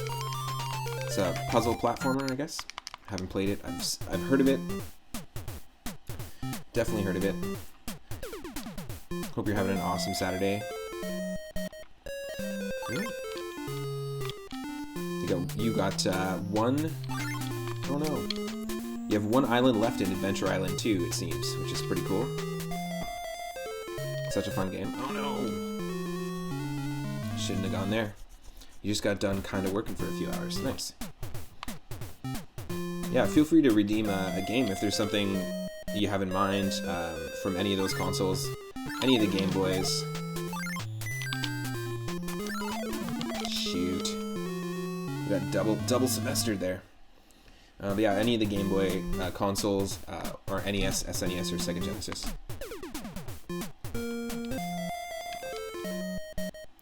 You gotta clean the house, and then you're gonna try and finish up that Infernal Island. Nice. That's what it should be called. Infernal Island 2. Or if someone made a Kaizo hack of it. Not that you need to make it harder.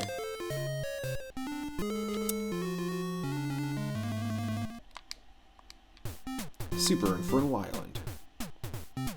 I know, right? It's a tough game.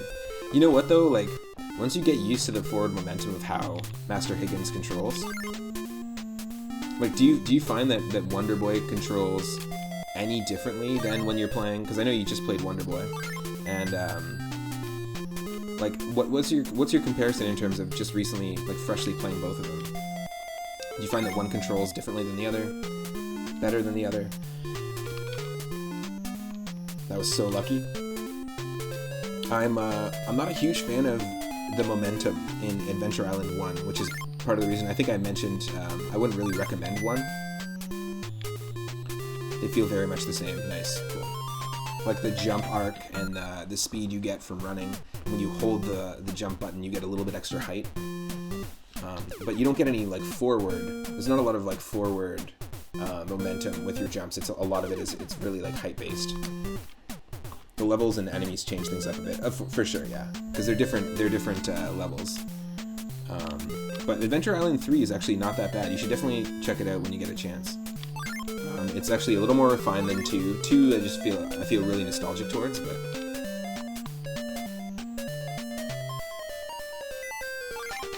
Super Adventure Island is even worse about the verticality. So I haven't played much of it. I just played it at a friend's house a long time ago. Could be a game to request for the retro nights. But again, I don't want to influence that. I really like what people have been suggesting so far, and I've been discovering a lot of games I've just never played before. So.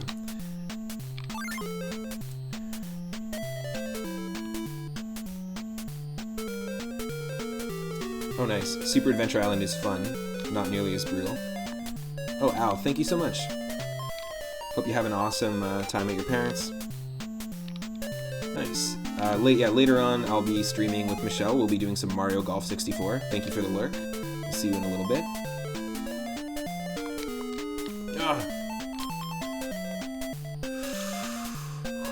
What are we supposed to do here?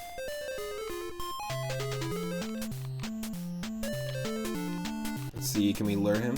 Come on.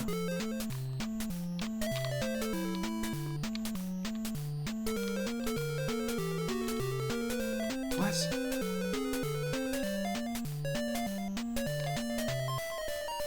Haha. Get out of here, buddy. You're just lacking a few stones. Oh, nice. Can you do TurboGrafx games? I can't, unfortunately. So just NES, SNES, and Sega Genesis, plus the Game Boys. But yeah, TurboGrafx, I actually haven't really played really many of those games. Same with PC Engine, or also Master System. I don't have the ability to play that, but there's a ton of those games. I think I mentioned it before, but I don't remember knowing anyone as a kid, either my cousins or classmates that had any of those consoles. I only really knew people who had Sega Genesis, and then I eventually got one because I really liked it. But I was mainly a Nintendo gamer. Yeah, a lot of people haven't played TurboGrafx 16 much. I watch Asteria Doshuki. He does some TurboGrafx stuff, right? Or he has in the past. Oh no, look at this, eh? Look at this nonsense. Oh, come here, come here. Come here. Here, kitty kitty. Here, kitty kitty. Yeah, he's big on the PC Engine. Oh, blah, blah, blah, blah, blah, blah, blah. Come on. No, no, no, no, no. This way, this way. This way. No, keep going.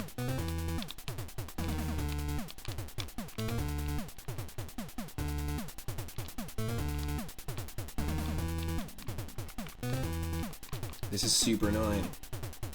I can't just fall down. I have to go down the steps. And when you go down the steps, the animation just starts and it sends you right down the steps. When you're going up the steps, you can actually go pixel by pixel. Oh, get fucked.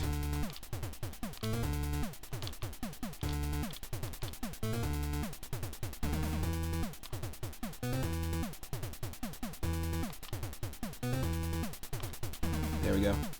There we go. Yeah, you really got to work with them and lure the enemies where you need them, you know? Yeah, there's a handful of these games. I had this one as a kid, the Bugs Bunny's Crazy Castle, but there's up to 4 of them. There's several Game Boy versions of games that are very similar to this. There's Bugs Bunny's Birthday Blowout. I think that might be the Game Boy version, but it's the same type of game. Yeah, the birthday one. It's the same type of game. It just basically, this was the first one that Kemco made. And it's different. It's just Bugs is trying to get people to come to his birthday party instead of going crazy and fighting them. Oh, this sucks.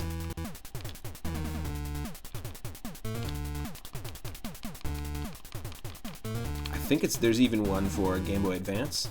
And in Brazil, there's a localized version because Woody Woodpecker is hugely popular in Brazil. More so than in America and Europe. In fact, they even made a like Scooby-Doo, Garfield live-action Alvin and the Chipmunks, like terrible looking Woody Woodpecker film in Brazil, like in 2019, like super recently. And it made tons of money. It was super popular. So there's actually a version of this where you're playing as Woody Woodpecker. And different characters are skinned over, like the Walrus and Chilly Willy from Walter Lantz cartoons.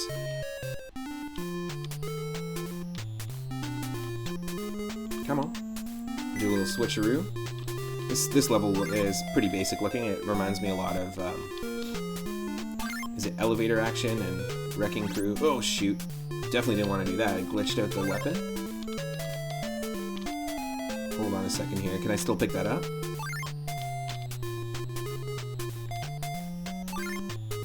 Yes. Doesn't matter, because we beat the level. And we can't carry over power-ups in this. This game kind of has a little bit of like a Bomberman feel, even though it doesn't play like Bomberman at all. It's just like quick stages. You don't have to clear the enemies, you just have to get all the carrots. But it reminds me of that. It reminds me of Donkey Kong 94. Oh, shoot.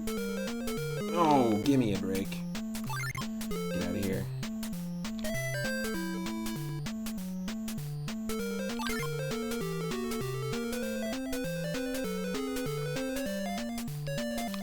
I'm gonna try and clean up around here a little bit. Nice. Well, thanks for dropping in. And thank you for the host. Appreciate it. I don't have a shout-out command, but if anyone in the chat is not following Abby Jams, go check out her channel. Really cool stuff. Really great retro games, and a lot on consoles I've never seen before. Clearly, you have a fantastic collection of retro games. I mean, we can see it, unless that's not retro games, but you can see it in most of your streams behind you. I want to get a shout-out command going. Hopefully something flashy. Cool little animation on the screen. I just always end up spending so much time working on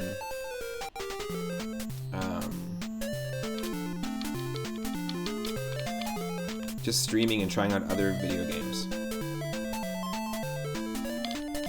rather than actually doing stuff on my stream, like improving stuff and figuring out how to work around these bugs in Streamlabs and ooh. Oh my god, man. Omga man. You drink way more coffee today than I ever have.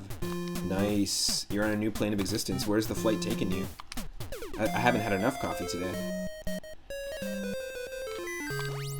Than you ever have, like, in your life? That's crazy. Kofer. Kofifi. As Trump would say. Kofifi.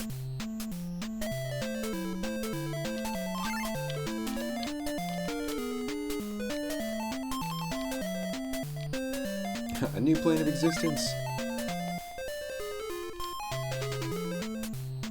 I don't know, I had to lay down because I was getting a sensory overload. Oh wow. Yeah, don't overdo it with the caffeine. Not good for the old ticker. Says the guy who used to have 8 coffees a day. We cracked our high score, by the way. We're just gonna keep going. We definitely beat it. We're at 64,400. So we'll just keep going until we run out of lives and see how far we can go.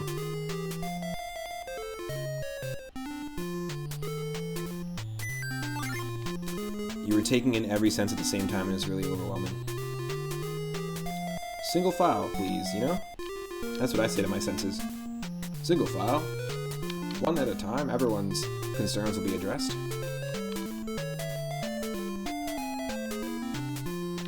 Have you ever done a float house or sensory deprivation?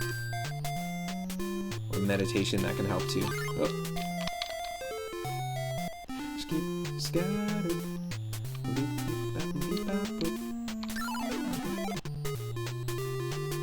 Oh, what? Dude, that is such a good game. I played the second one before. Thank you for the redeem. Grimbom. Dragon Warrior Monsters on Game Boy Color. Yes. It is such a good game. I played the second one, and it's kind of like Pokemon a little bit. It's an RPG. You play from the perspective of the monsters in Dragon Warrior series, and honestly, the Dragon Warrior monsters, like across the entire series, are my favorite designs, including Earthbound enemy designs, Final Fantasy IX enemy designs. But yeah, Akira Toriyama's designs for enemies in Chrono Trigger and the Dragon Warrior series are perfect. Yeah, it's a fun game. I played the second one. I haven't played the first one, so we'll add that to the list as well. Okay, so what do we got? So we've got, for tomorrow, we've got Double Dribble on NES from Grimbom. We have, which is our first NES game that we're going to be playing on the viewer request nights. We've got a To Be Determined game from Stegosaurus McCartney, then a Mystic, Cosmic, and Space-themed game to be determined requested by Michelle Butterfield. Then we have Snake, Rattle, and Roll, our second NES redeem by Cellbake Streams, and Dragon Warrior Monsters on Game Boy Color. Really excited. It's a fun game. Pokemon copied Dragon Warrior. Oh, it's kind of funny. Pokemon copied Dragon Warrior, and Dragon Warrior Monsters copied Pokemon. Well, you know, it happens a lot. Companies just see what's trending, right? Like what trends are popular. That's funny. There's more, but the relationship between Pokemon and Dragon Warrior is really deep. Nice. I want to play Dragon Warrior Stadium 2 on N64, where you can fight with the monsters in 3D. I know there's actually a Wii version of the Dragon Warrior Monsters series, right? Am I right? I could be wrong.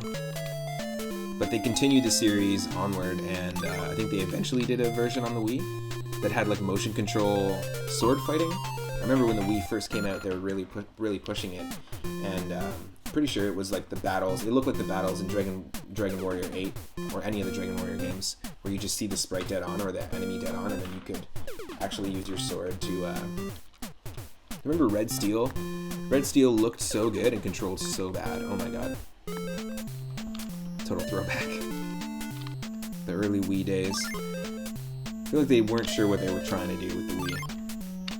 And definitely weren't sure what they were doing with the Wii U. And they got their act together on the Switch.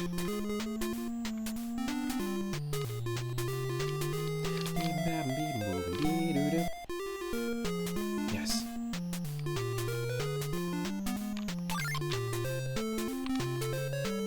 The music in the Dragon Warrior Monster series is fantastic. Of course, because the music in the Dragon Warrior series in general is quite good. And I've recently been watching Asteria Doshuki play the fan translation of Dragon Quest II on Super Famicom. It's been really cool. Really cool to dive into it. I know that, Grim, you played, did you play through 1, 2, and 3 on the Switch?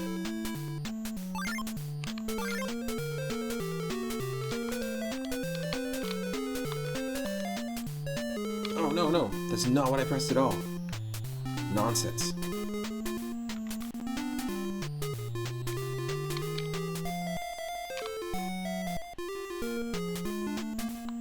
It's 100% not what I pressed.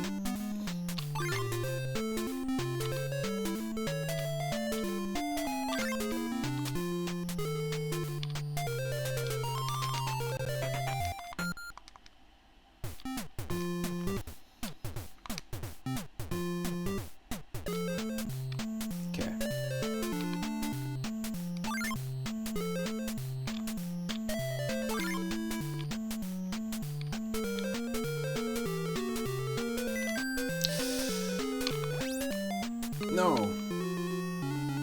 Sylvester matrixed us.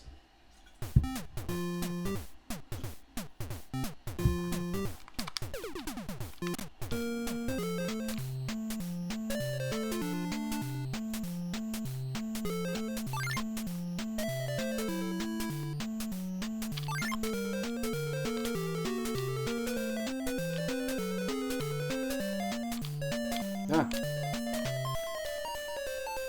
Yes.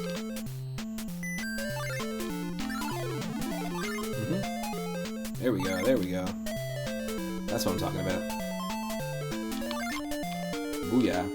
Hoop.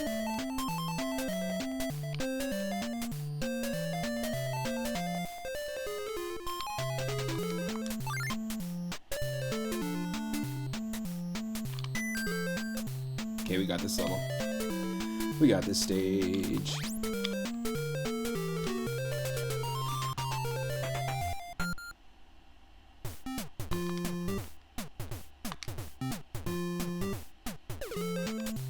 Wow, we've been at this one game for 2 hours already. Wow. Told you it's addictive.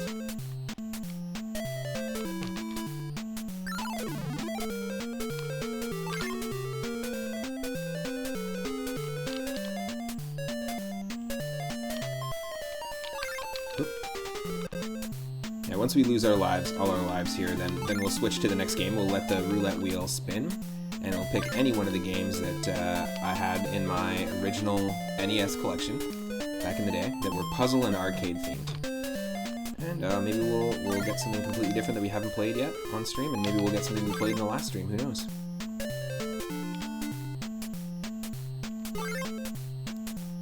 Yes. Heck yeah.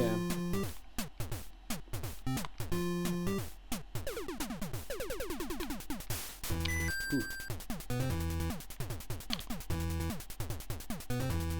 Yes.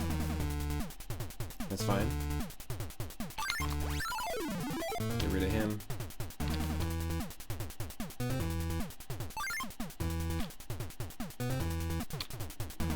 Oh, so close.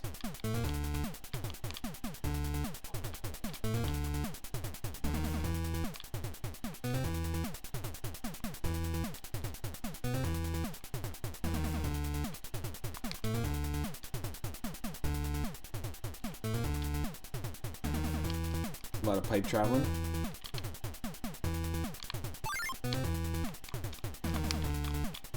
Oh my god, that was lucky. Holy shit.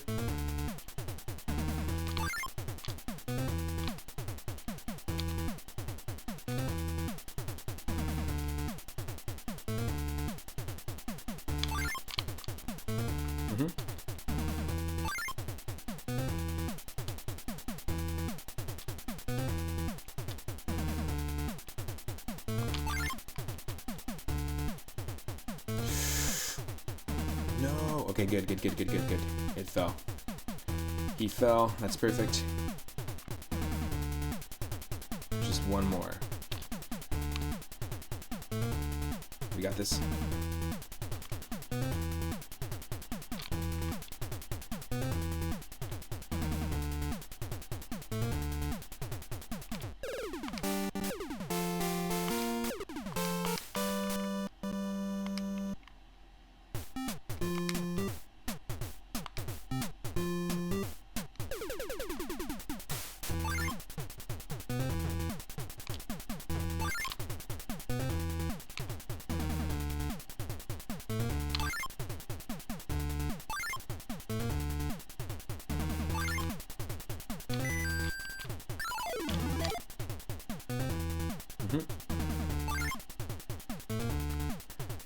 this one's working out in our favor here.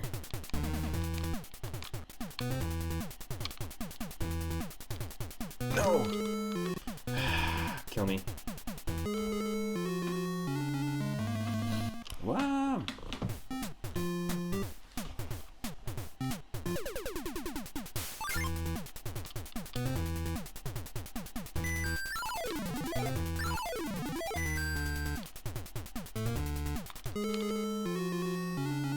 That wily timing.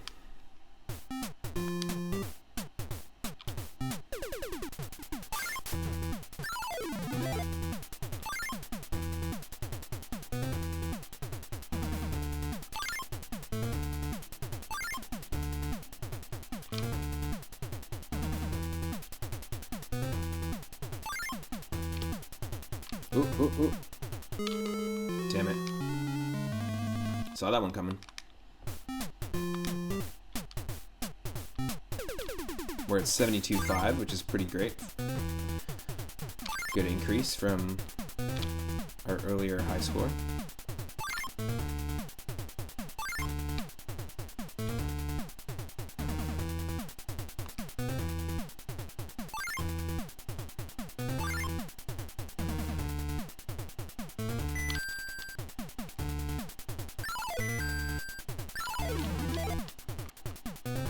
No! That timing.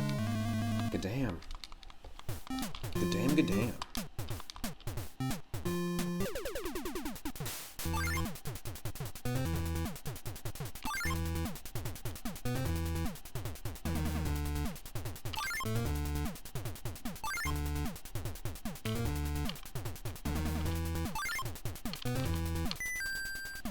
No, there's the waste. Yeah, this is not going to work out here.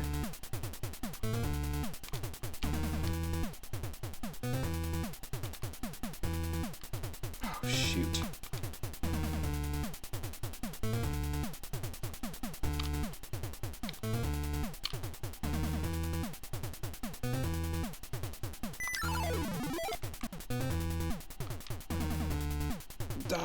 Yes.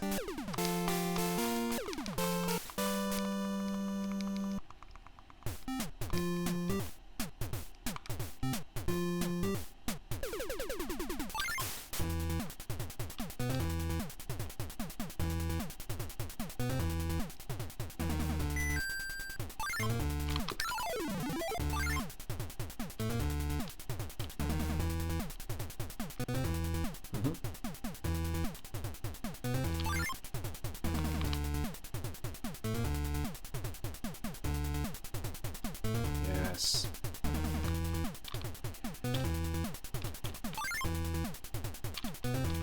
No.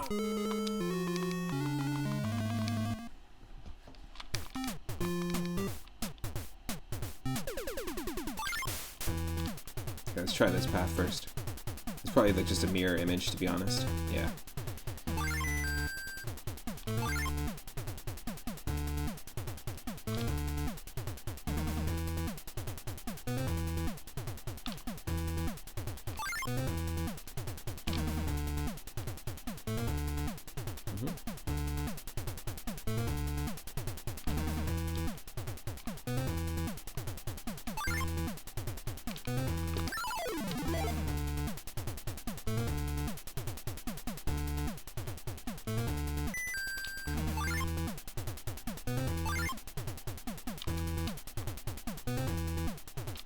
There we go. That's the way to do it.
Not good. Like, it's really tough to avoid hitting the enemy sometimes. Especially, like I said, when you move, you can move a block at a time. Also, when you're going upstairs. But if we're going downstairs, it auto plays the animation. So watch, press once and it does that. So it can be really tricky. That's kind of a lot of our downfalls is when we're moving downstairs.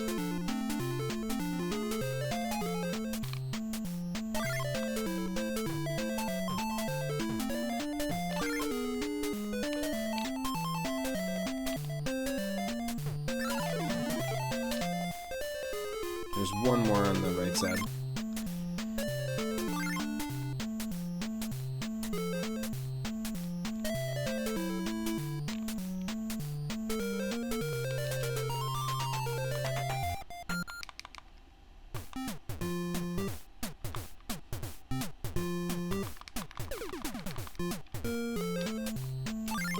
Shoot.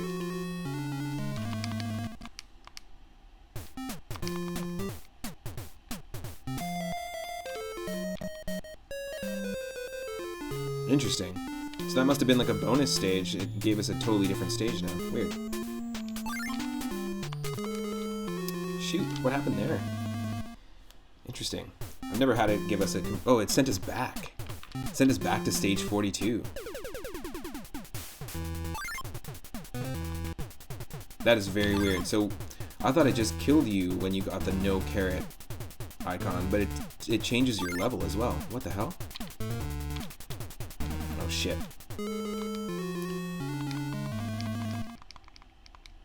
It's just gonna send me around to different levels?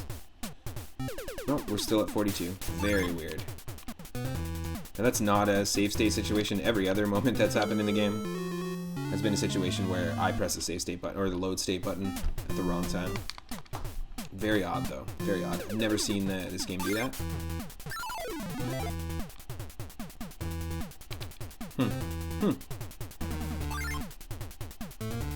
We still have our score though. Oh shoot. Too fast. I didn't mean to press up, I meant to press down.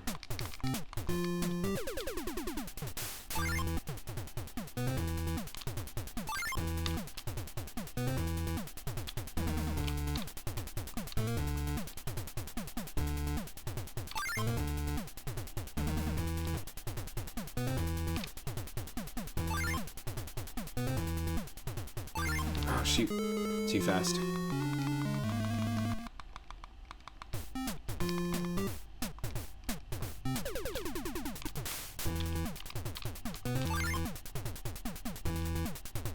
Oh no. Okay, good.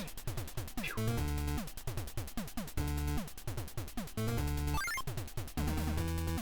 Can we time it? Can we time it? That's a bad call. Just wasted our invincibility ink.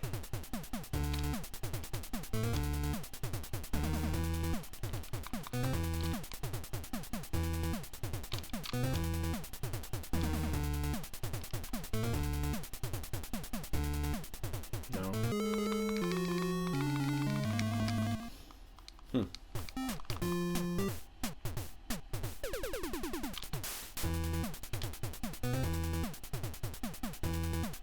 Ah, damn it.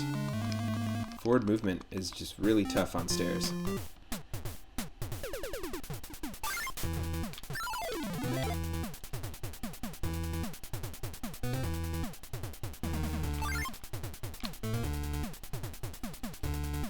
Let's go left.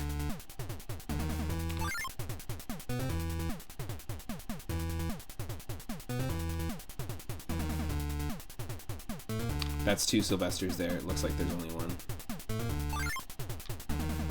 No, no, no, no.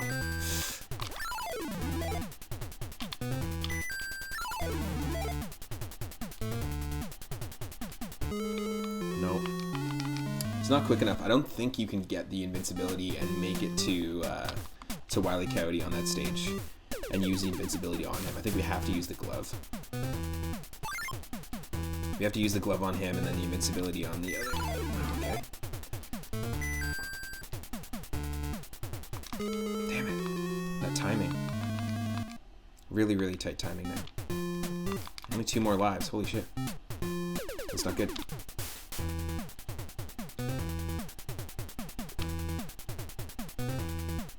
Ah, oh, damn it. This is it. This is our last life. We did clear our previous high score, though, thankfully. Our previous high score in this game was 59,900. And we were able to beat our personal best, so that's awesome. And for those that are just joining, I'm doing basically like a roulette wheel NES puzzle and arcade style game stream, where there's a handful of games that I played as a kid that are puzzle and arcade style that I just spent hours and hours playing. Ooh, shoot. And we've got a roulette wheel that we're at the whim of the wheel, and we spin it and it will give us a game to play, and we have to beat our personal high score. The reason why I started doing it, this is the 3rd stream we've done so far, but the reason why I started doing these streams was because I realized that like there was a ton of games I played as a kid where I actually cared about my high score. Oh shoot. That's it. And there was a transition when high score just didn't matter anymore, and I just wanted to pay a little homage to the arcade era. There's a ton of games to pick from. We've got the furthest that we were able to, and I didn't know you could go back in the levels, but apparently you can get no carrot items in this, and they'll send you backwards. But our new high score on the board, it used to be 59,900. It is now 85,200 for that one. So that's our personal best. I'm keeping track of it here. And also, the games that we can choose from on the wheel are Dig Dug 2, Burger Time, Donkey Kong Jr., Donkey Kong, Tetris, Yoshi's Cookie, Bomberman 2, Adventures of Lolo 2, Bubble Bobble, Bugs Bunny Crazy Castle, 3D World Runner, and a Quattro Arcade 4-in-1 cart. It's a super fun game. I had a series of those Codemasters Quattro games, Quattro Arcade, Quattro Adventure, Quattro Sports, and they all came with 4 games, 4 arcade, 4 platformer, and 4 sports games. They were really fun. But let's go ahead and spin the wheel, and what I'll do is I'll just do a little transition here. I'm actually just going to take a quick 5-minute break and be right back. I'm just going to make another coffee, get some water, and we'll continue from there. Well, that's funny. My mustache just looks weird in the light. Very strange. Let's do this, do that. I'll play some tunes like we were listening to earlier from Pokemon Pinball on Game Boy Color. And again, for those that are just joining, my name is Matt, otherwise known as 3 Up Moon. If you're not following the channel already, click that follow button. And I stream every day from 1 p.m. Pacific onward. We're going to be doing some more of these NES puzzle games when I get back. And then later this evening, I'll be playing a co-op playthrough and continuing my co-op streams with my partner Michelle on stream of Mario Golf 64. Stick around.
Alright, I am back, everyone.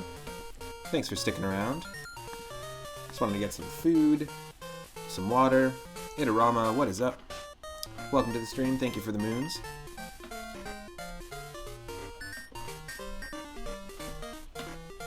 So we just beat our personal best high score in Bugs Bunny's Crazy Castle. So let's give this wheel a spin. For those that are just joining, I'm using a roulette wheel on wheeldecide.com to decide which next NES puzzle and arcade game we're going to play. It can be Dig Dug 2, Burger Time, Donkey Kong Jr., Tetris, Yoshi's Cookie, Bomberman 2, Bubble Bobble, Adventures of Lolo 2, 3D World Runner, Bugs Bunny's Crazy Castle, or Quattro Arcade. Let's give it a spin.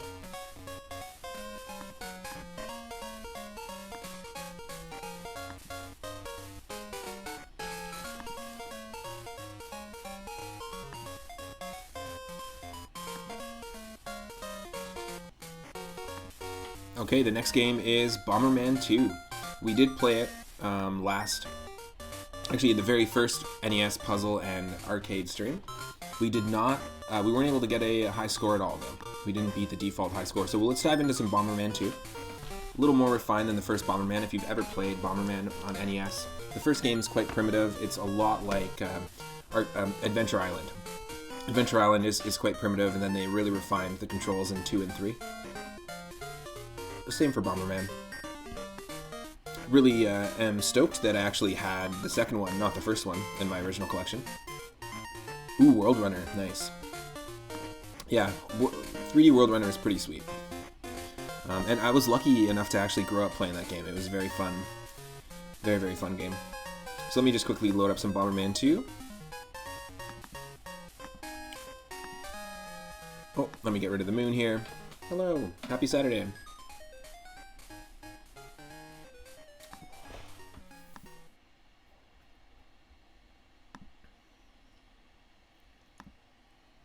Oh, hold on.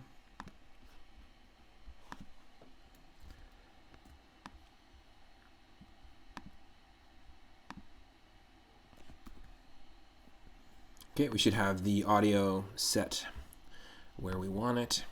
Let me just do this. You should be able to see it. And voila. There we go. Bomberman 2, everyone. Also, let me just quickly update my stream title.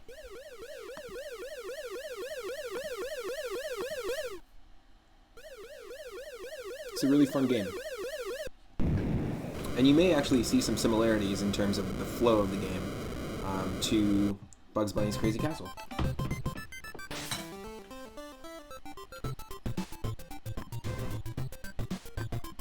Great music.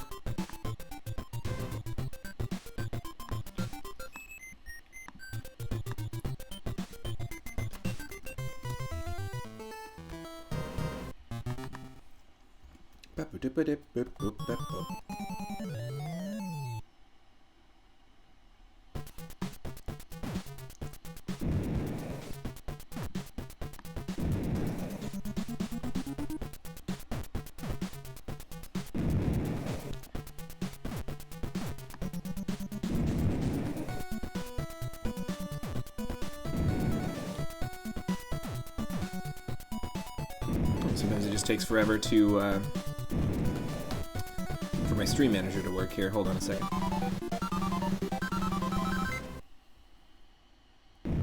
This is obviously just the intro demo.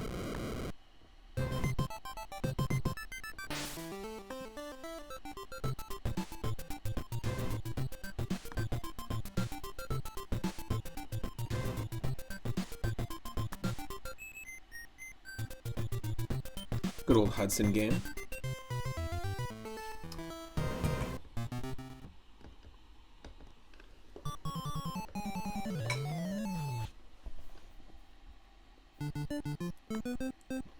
This should be uploaded.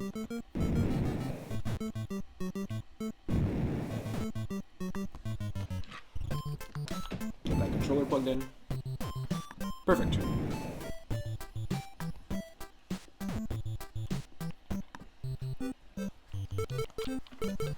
There was a battle mode, and I never played it as a kid. Never played 2-player in this. There we go. That high quality cutscene.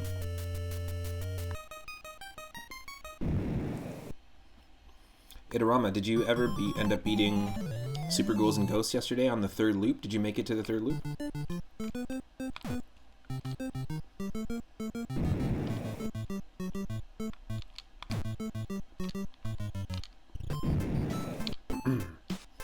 So we don't want to blow up that door now that we've revealed it. If it gets hit with an explosion, it's going to release a bunch of enemies at us. Now, in my opinion, I think that they really refined the game from Bomberman 1 to Bomberman 2, and Bomberman 2 really set the precedent for what future Bomberman games on the Super Nintendo were going to feel like in terms of gameplay. They didn't really change too much. They just added a few little features here and there as they progressed in the Bomberman games. Thank you. Nice. So we're looking for...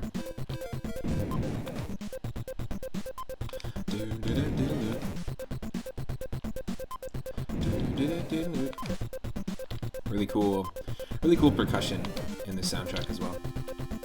As you can tell, like, I became a drummer, and I drum in funk, hip hop, and really groove focused styles. So you can hear a lot of the influence in my drumming and what I like to play on drums in these classic game soundtracks, because these are the ones I spent the most time with back in the day.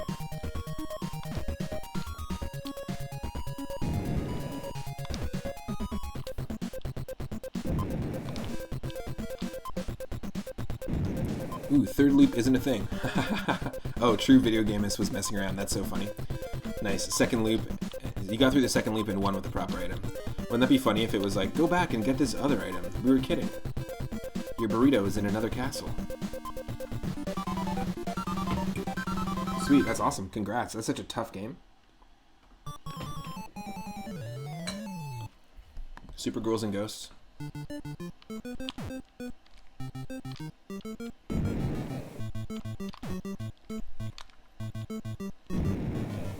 Forget this blue guy. Get out of here.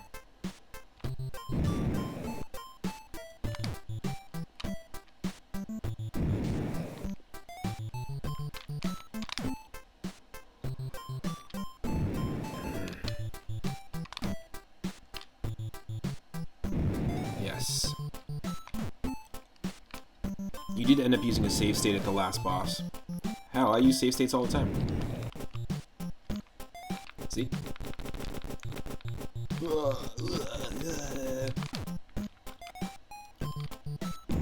Not a real gamer if you use save states, right? No, fuck that. Fuck that. Repeating the last level for hours for small shots at the boss wasn't good, yeah. Well, it's tough. It's a really, really tough final boss. That game is insane. Some of the levels, too, like the final stage, the stuff that it requires you to do, it's insane. I know, me either. I think a lot of people do. But I mean, ultimately, you're playing a game. You're having fun with it, you know? Yeah. The OG hardware style win. Nice. I feel ya.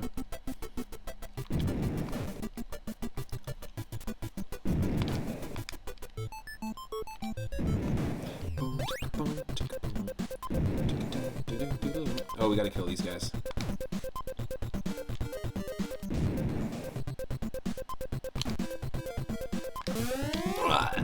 No!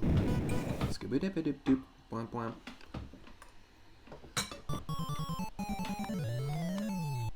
I only have 1 life left. Holy crap. This is not much of a high score, let me tell you. 700.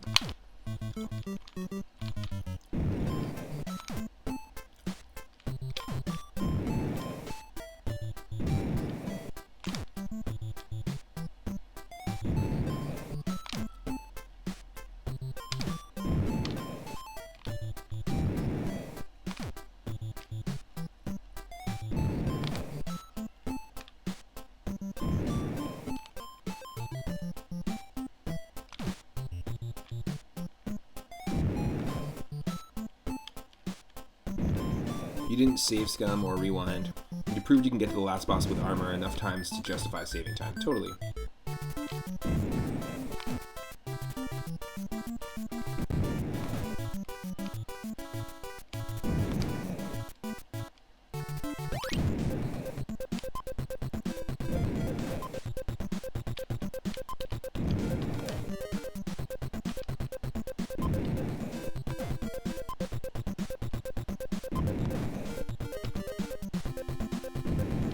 Yep.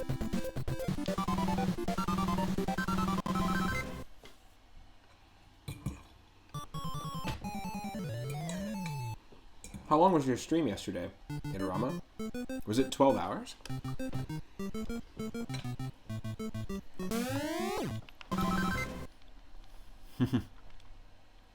Yeah, if you practice a game that long, you will inevitably get better at it.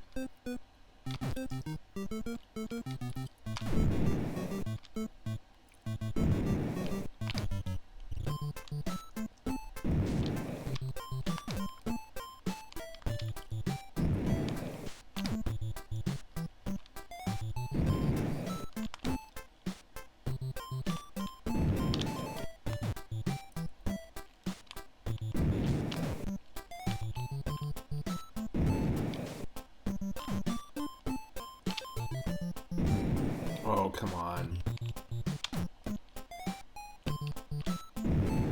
There we go.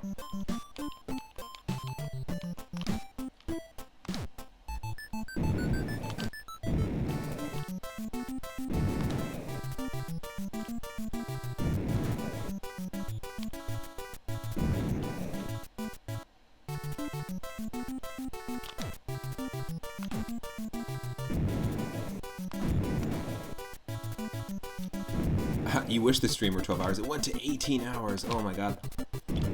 How are you not asleep right now? That's insane. You took breaks though, right?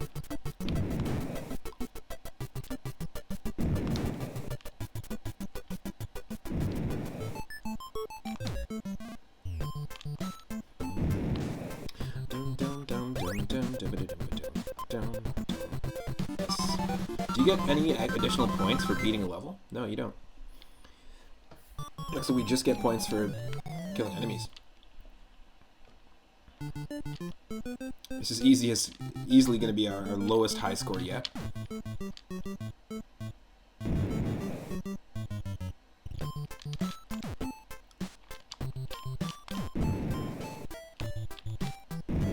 Yep.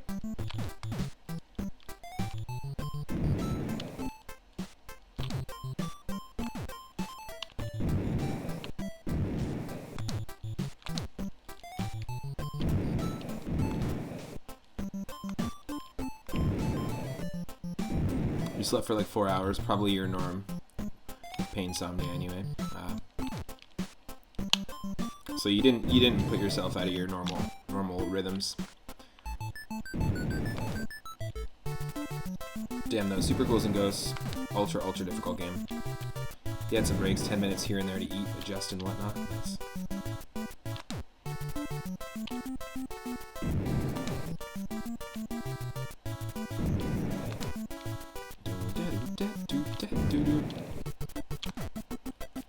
I was super stoked when I saw you were playing Super Ghouls and Ghosts. That's why I rated you twice yesterday. And I really enjoy hanging out on the channel. A little out of rhythm. Stayed up until 6 AM, slept until a bit after 10.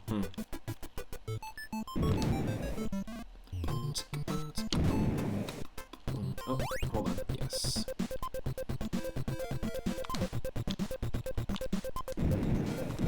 Nice. Okay, so we have detonating bombs. We can choose. We now have the bomb detonator, which is pretty fantastic. It's very useful in this game.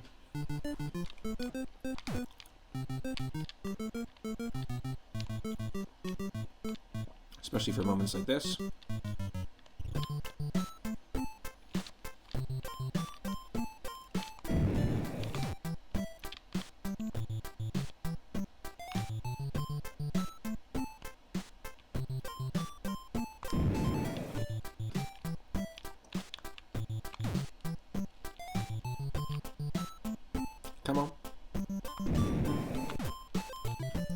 we can get like really precise. That's what we're doing here. Shoot.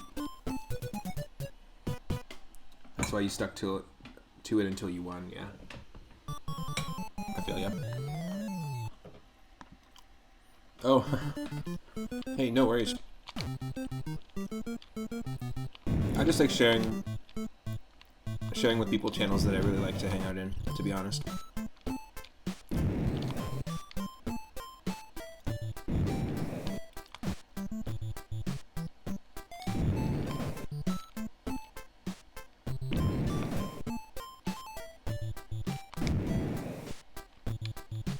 Plus, there's nothing wrong with upping your average viewer count.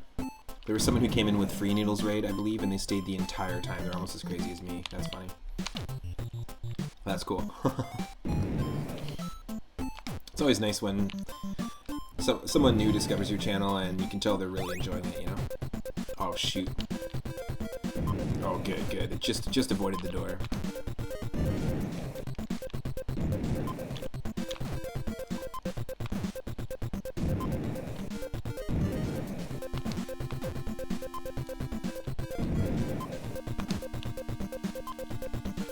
Yes.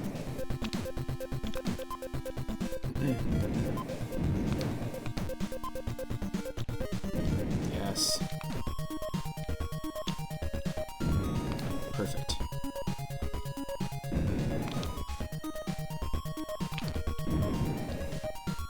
No, I think that's probably I don't know anyone named Havana Radio, so that's probably from another raid.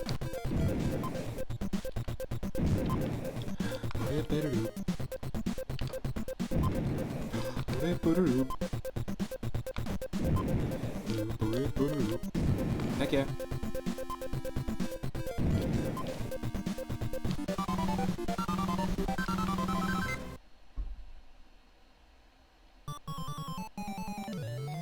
We have no lives left. 7,600.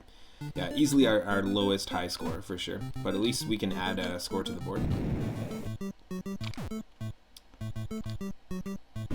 For anyone just joining, we are using a roulette wheel to decide which NES style puzzle, or sorry, NES puzzle style and arcade style games to play. And the choices that we have are all based on games I spent a ton of time with in my original NES collection that I got from my uncle back in the day.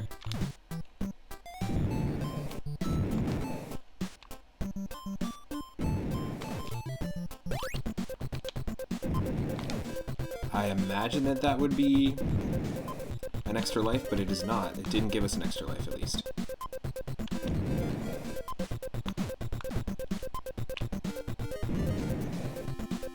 Oh, the deep stream hydration redeems. Yeah, totally. You gotta stay hydrated. Especially like with a game like that, it just takes so much of your focus. Ghouls and Ghosts, it's pretty insanely tough. Wasn't there a guy that spent 20 years trying to beat it? Or something crazy? Or is that just like a myth? A video game myth. Actually, Michelle and I are going to be continuing our co-op playthrough of Mario Golf 64 today. Later on.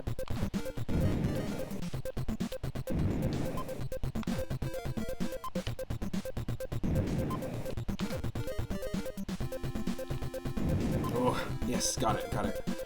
The 1 pixel! The 1 pixel! Toss me and my pixel! Oop.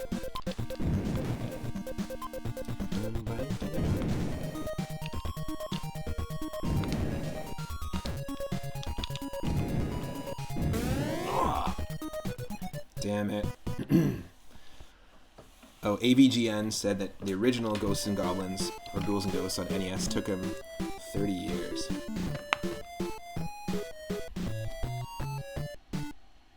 Okay, I have no idea what the score was. It's not going to tell us, is it? The last number I saw was 9,100. I didn't see it get higher than 9,100. Can anyone else corroborate that? I was looking at the chat and didn't see the score before it gave me the game over screen. I'm pretty sure it was 9,100.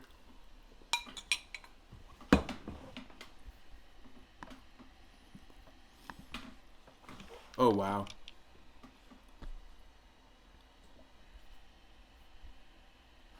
AVGN's first NES game as a kid was Ghouls and Ghosts. That's insane. 96.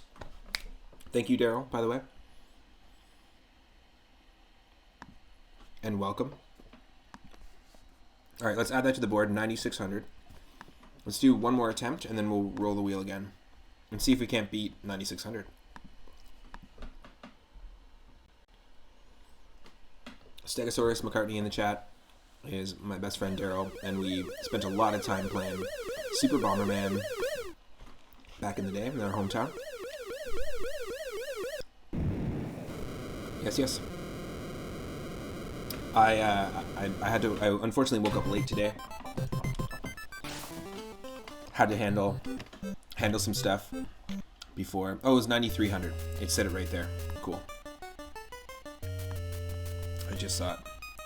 I had to handle some stuff and didn't get a chance to add you on Steam with your Steam number yet. Yeah, the kangaroos. I was just about to mention that.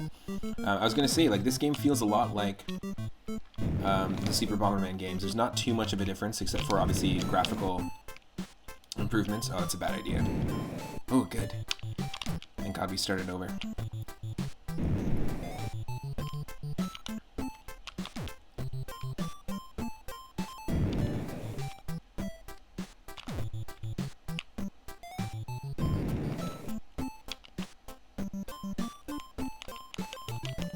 So yeah, the kangaroos were something that they added in Super Bomberman 2 and 3, and I believe, I'm not sure if it was released here, but there is a Super Bomberman 4. I think it might be Japanese only or European only. Yeah, you could jump over the bombs with the kangaroos, so it kind of added for some extra gameplay. I feel like they were obviously inspired by like Yoshi. And then they also started playing with the idea of different dimensions, pseudo 3D.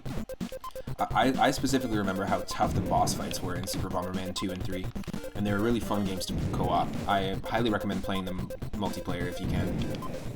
It's kind of the best way to play them. The bosses were tough, man. The music was fantastic. Also, I've never really played Bomberman 64 or Bomberman Hero, so I don't really know where they took it in terms of the 3D Bomberman. I know there was a really shitty, like, gritty Xbox 360 Bomberman where they try to make it look like a first-person shooter or something. It basically just looks like Call of Duty. It's pretty terrible.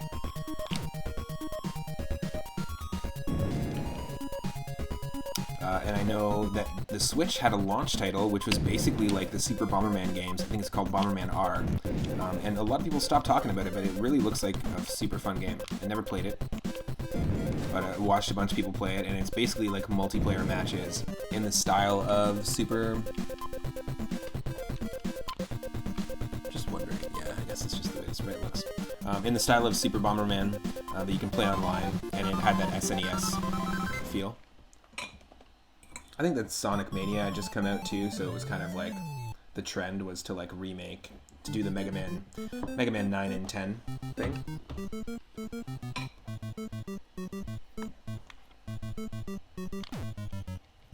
Like remake a classic game with the aesthetic of the classic game.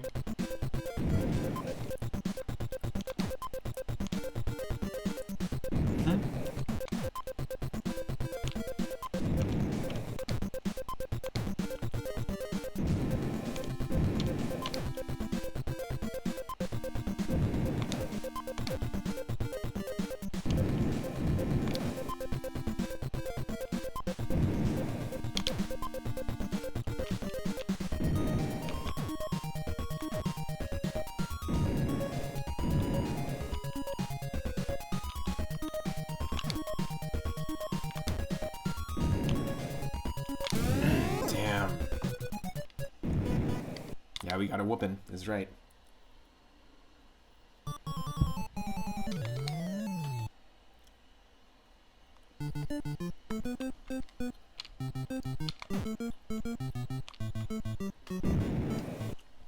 Have you finished all of your moving today, Daryl? Are you officially moved in?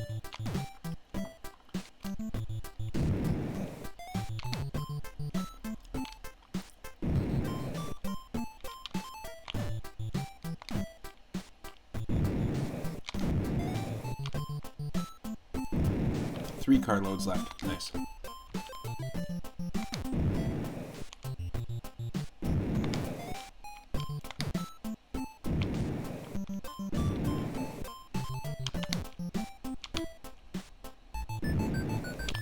Thank you. You don't need to be out of here till the 31st. Nice. That's cool.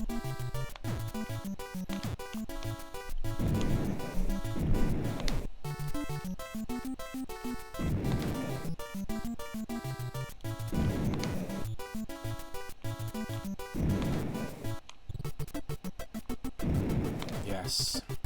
Thank you. 4,700 points. I will take the cash every day. Oh. We already got half our high score. Pretty much.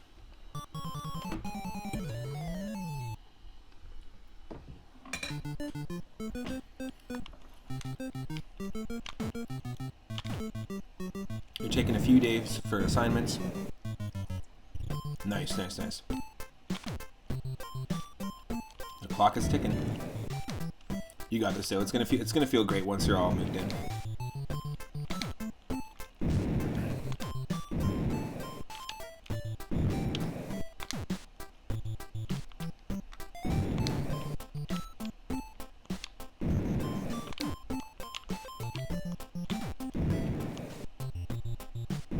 Yes.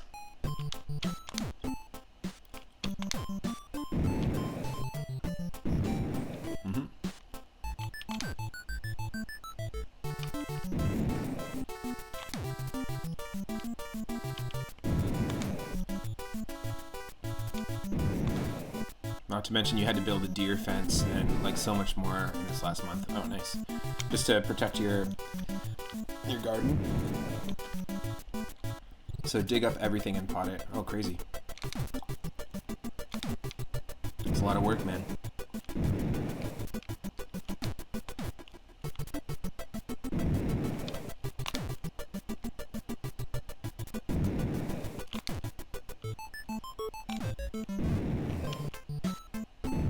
Oh.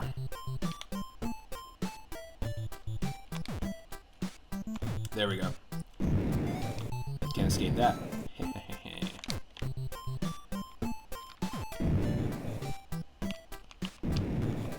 Yes, please.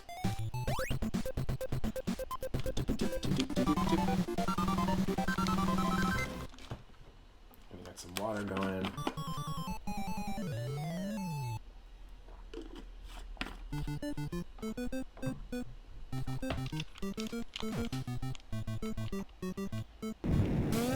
Oh, too fast.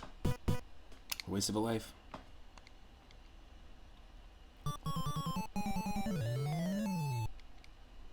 The downside of living in a house is the amount of space to accumulate stuff is just too tempting. It's true. As opposed to an apartment, for sure.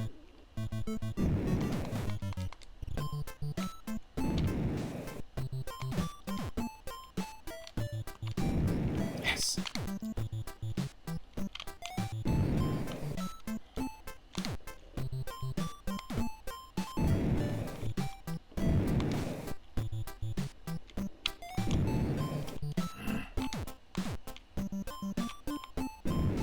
Yep.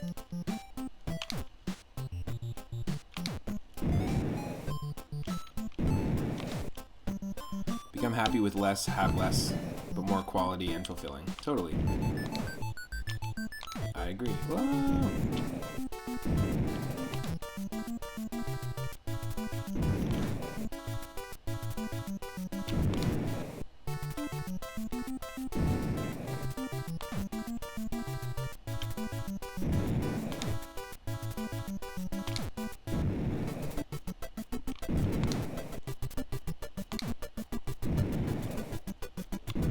Holy shit, that was close.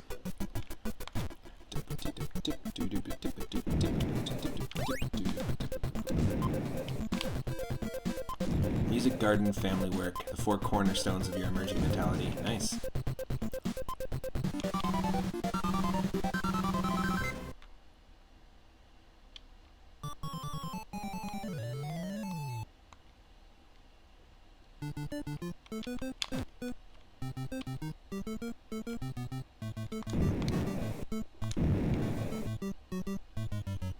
pretty nice to have the detonation bombs here. Oh, god damn it. As soon as I said that, that derpy ass ghost. Well, there we go. Well, we didn't beat our high score, except we did get to add a high score to the board. So 9,300 is our top score for Bomberman 2. We attempted a couple times. We did the same thing with Bugs Bunny's Crazy Castle. We attempted it a couple times, and we went from 59,900 earlier to 85,200. So we were able to beat our personal best score in Crazy Castle and add a score to the board in Bomberman 2. So what we'll do is I'm going to actually spin around. Oh, the enemy with the, yeah, I know exactly what enemy you're talking about. With the amazing animation, the noodle arms. Oosh, I will see you in a little bit. No problem for the be right back. Thanks for the lurk. Noodle arms flapping in the breeze. That's funny. Okay, so what I'm going to do, I'm going to play some more music from Pokemon Pinball, and then we'll spin that wheel one more time and play another game. We'll see what NES puzzle or arcade-style game the wheel has in store for us. Stick around. Now, the ones we can choose from, just to remind people, are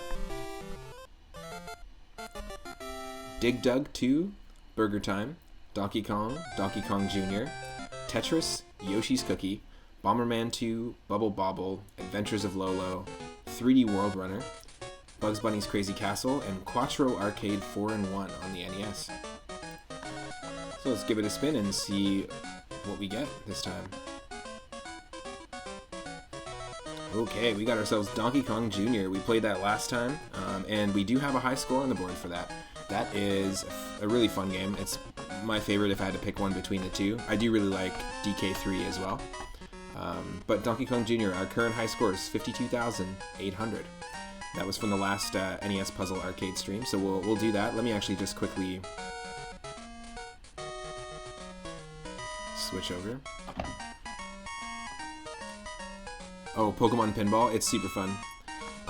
Yeah, I might do like a Pokemon Pinball themed stream sometime, because there's two of them. There's the Game Boy Advance versions, and then there's the Game Boy Color versions. They're both very fun. I was actually thinking about what good pinball games there are out there, and those ones still stand out to me as some of the best ones. I never owned the Game Boy one back in the day. It's got some great music, but I really do like let me just update the... I really do like the Game Boy Advance one. I spent a lot of time with that and own that one. Yeah, I really like Donkey Kong Jr. It's a really fun one. There's actually some pretty difficult sections in it. Just updating the old stream title and category. Just want to say thanks again to those that have been redeeming retro games. We've got Double Dribble on NES set up for the next viewer request night for tomorrow at 6 p.m. Pacific. We've got Double Dribble on NES. We have a mystery game from Stegosaurus McCartney. We've got a space, mystic, and cosmic themed game to be determined from Michelle Butterfield. We have Snake, Rattle, and Roll on NES, redeemed by Cell Bake Streams, and Dragon Warrior Monsters on Game Boy Color, which is our first Game Boy Color redeem. And on Sunday night at 6 p.m., I'm going to be playing them in order. I probably won't get to every single one, but you can keep redeeming requests at any time. You don't have to wait till Sunday. And where we leave off is where we'll pick up every Sunday. So it's been super fun. We played some really cool Super Nintendo, Disney, and Looney Tunes themed games. We played some Mode 7 heavy and Super FX chip heavy games. And it's been really fun. Nice. You really struggle with DK Jr. It's actually like, for some reason, I feel like DK Jr. is a lot easier to play than DK1. Now, the version I had as a kid is I had Donkey Kong Classics on NES, and it was a bundled pack of Donkey Kong and Donkey Kong Jr. 100% I would absolutely buy K. Rool game as well. 2 mystery games, yeah. Well, Michelle just hasn't decided. There's a handful that she's going to pick from, but she hasn't decided which space-themed or cosmic, mystic-themed game is going to be played. And also, Sunday is a full moon, so we'll be rocking it. It'll be a full moon viewer request night. Oh, I would absolutely play a K. Rool game. I'd love to see somebody mod Donkey Kong Country so that you could play as K. Rool. That would be funny. She should just throw them up in the air and see what floats. Exactly. They all float down here. Okay. Let me pull up this game. Let me get this DK Jr. going. The Donkey Kong Classics.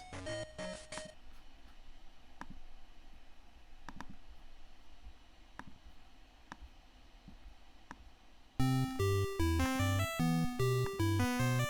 we go, everyone. 1981, 1982. Love this game. Of course, in the canon of Donkey Kong, the Donkey Kong that is in the cage here that Mario has kidnapped eventually grows older and becomes Cranky Kong. And the Donkey Kong Jr. that we're controlling here in this game grows up to be the Donkey Kong that we all know from every game onward, basically. So we're actually playing, this is technically the very first game where you can play as Donkey Kong. And the next one is when he's fully grown up in Donkey Kong Country. Yeah, so Donkey Kong, Mario is in Brooklyn, and the original DK kidnaps his girlfriend Pauline. But when Mario defeats Donkey Kong, he puts him in a cage, because that's what humans do. So Donkey Kong Jr., they show you the perspective, and they show him saving his father.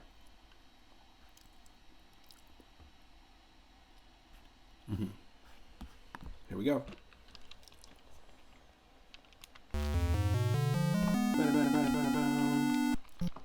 Some pretty cool levels here. You move real slow when you're using both arms on a vine. This is also where clapchaps came from, which are from the Donkey Kong Country games. It's the first actual Kremling in any game is these things right here. Look how slow I move when I'm using both hands on one vine. But as soon as I have two, I can move real fast. So we have to utilize that to our advantage. And to move down with both using two vines, it's pretty slow. But if you want to move down quickly, you have to do that. You can slide down using both arms. So there's some stuff that we have to like really keep an eye on, like some tech that you have to know, like in order to move fast up and down.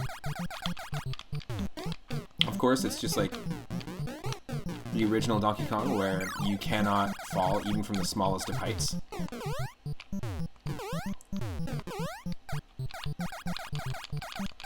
Like this. Like that. And if there's an enemy underneath a falling fruit that you collect, it will knock that enemy out. So we're just going to wait up here. Yes. Boom. Yeah, DK Jr. is really the Donkey Kong we know and love. It's true.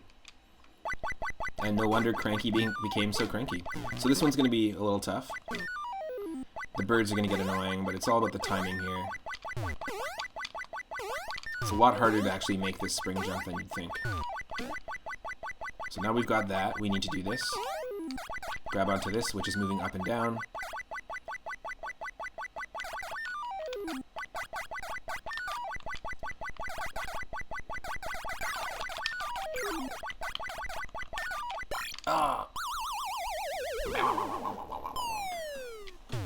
And it's tricky. This game actually gives you tons of bonus points. It says 49,500 here, but we've actually beat that. I didn't save it. Basically, the high scores don't save on the carts because I'm just emulating right now because I'm not playing from my original NES. It's just all packed up in storage at the moment, and I have no way to capture it. But our high score is actually not what you see up there. It is 52,800. It's tricky. Very, very precise jumps.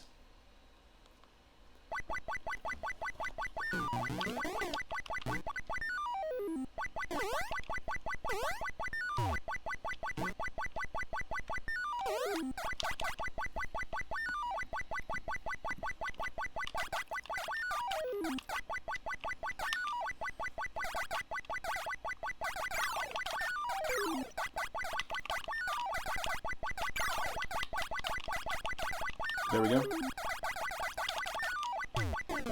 you'll notice the bonus number in the top corner.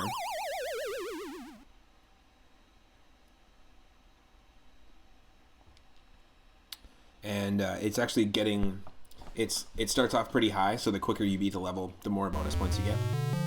Oh, maybe I'm wrong. What's this say here?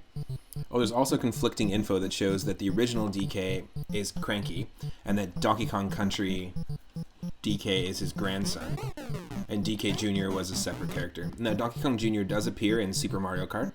You can actually race as him in the original Super Nintendo Mario Kart. They were originally going to have Donkey Kong Jr. as his sidekick before Rare made Diddy. Oh, interesting. Is Cranky Kong DK's grandpa? Well, I mean, DK Jr. could also be his grandson. Would that be an official junior, though? Like, if your dad was named Donkey, and then your grandpa was named Donkey, and then your dad was named Cranky. No, I'm just confusing people. And then you became Donkey. Do you become Donkey the second, or do you become Donkey Jr.?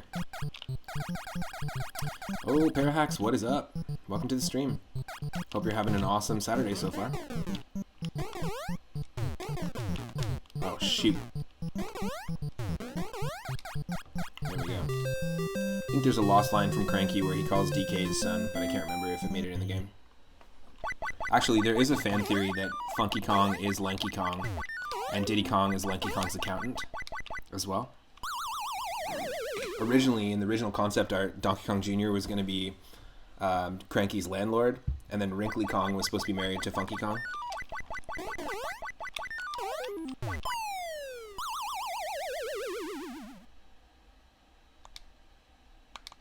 Don't forget about Conky Dong. Oh, almost. Does anyone remember the DKC show? Yeah, totally. That was, I think it was Canadian made, actually. It was very weird. I think whoever did it just didn't know how humans or anything natural moved around. So, like, the animation, like, for some reason there'll be, like, a dance move or, like, a dance scene, and they'll just, like, they're like puppets. It's almost like T-posing it's like T-posing marionettes. All of them move, like, so ridiculously. Very awful music. And they were really trying to, like, play off of, for some reason that was a formula a lot of video game TV shows, like animated video game TV shows did, is they would have, like, a musical segment, 1 or 2 musical segments in each episode. Notoriously, some of the worst musical segments in kids shows. Super Mario Bros. 3, The Adventures of Super Mario Bros. 3, and also Super Mario World, which was a cartoon that starred a bunch of cavemen and Yoshi. They were awful. 2 songs per episode. Yeah, the mouth-to-voice audio was non-existent. Like the syncing of mouth to voice audio sync. Very true. Like, just an awful show, but also great to watch if you're into, like, really bad animation. I'm not sure if it's the same Canadian animation team that worked on Reboot back in the day, but it's very possible.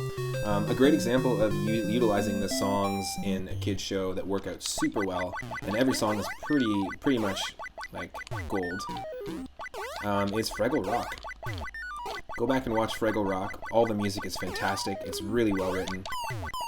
Damn. Yeah. The weird 3D monkey asses. That's totally. It's like the Batman nipples in Batman Forever and Batman and Robin. Y'all remember the monkey asses? Man, leave humanity, return to Donk.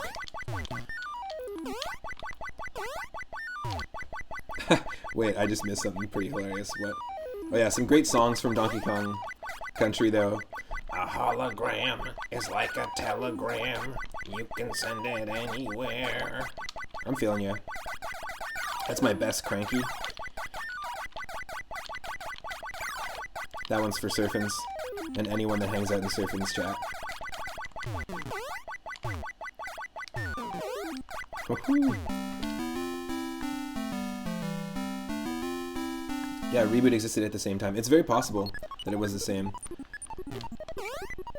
It might not have been the same team, actually. It might have been a French-Canadian animation team. Yes. The hologram emote. Adorama knows what I'm talking about. This is my favorite level. It's like we're in Tron. I don't know what the hell is going on here, but I'm digging it. Plus, I mean, listen to this melody. I know, right? The first two were like, yep, this is what's going on. It's pretty normal. I don't know what Mario's doing, but he's just like, he must be on some sort of mushroom trip. I don't think Mario works here. He's just operating this machinery, and he should not be operating this machinery. What? Okay. Normally they don't stop. The blue sparks don't stop. That's bullshit.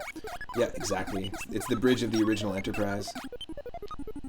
Or if you ever watched any of my old sprite animations, and I haven't shared them with many people, I was a Newgrounds affiliate back in the day when I was like 13 or 14, and I made video game themed sprite animations under the name Dungeon Studios.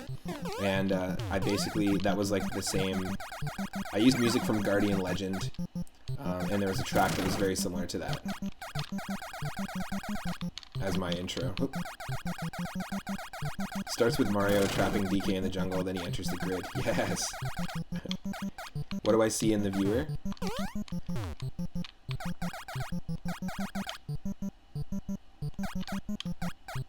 The grid.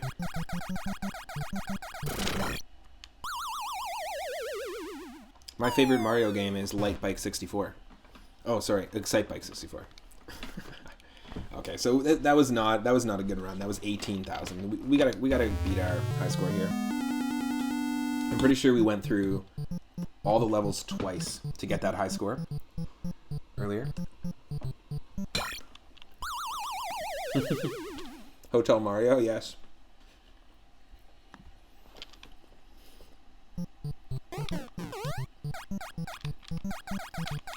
Yours is Where is Mario? That's your favorite Mario game?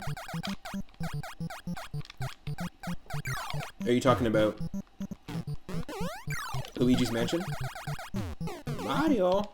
Mario! Mama Mario! That basically is Where is Mario the game. No, you're talking about Mario is Missing. Yeah. Well, that game was terrible. It was like edutainment. It was trying to teach you about American history.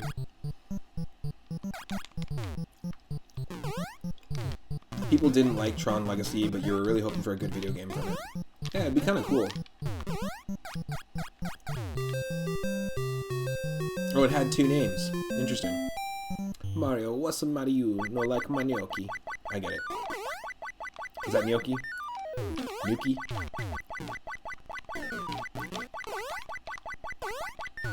You played as a good old recolored green Mario sprite.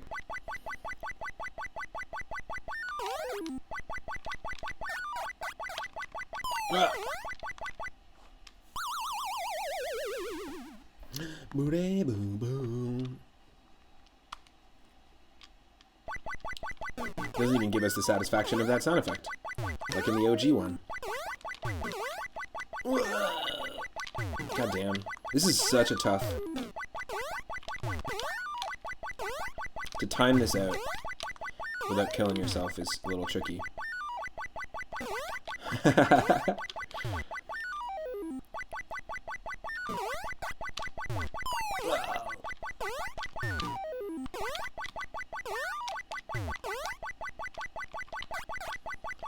This is a tricky level because I feel like there's so many different like alternate routes it looks like you can take, but there's really only one really smart path.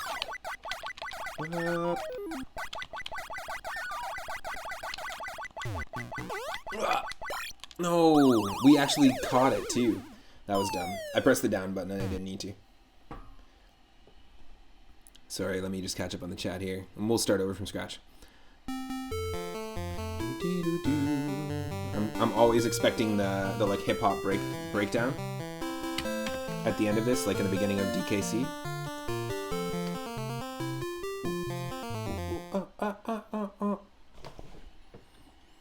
Oh, Mario's Time Machine. Yes, that was another one. That was an awful edutainment game. Classica. Your cousin had that game as a kid, and you thought it was so cool because you played as Luigi. But you never played it until you were older, and it was so bad. You were too young to understand what it was at all. I was like, where's the platform? I don't want to talk to the barkeep. Where's the Koopa? That's funny. Yeah, you were hoping to jump. No jumping in that game. I bought carts of all those horrible educational Mario games for my brother because he said he wanted all the SNES games with Nintendo main characters. Yeah, you bust into the beat right at that moment, still hearing the beatbox. That's funny. Okay, let's do this.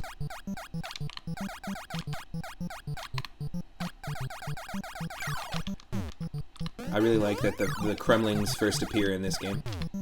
The claptraps.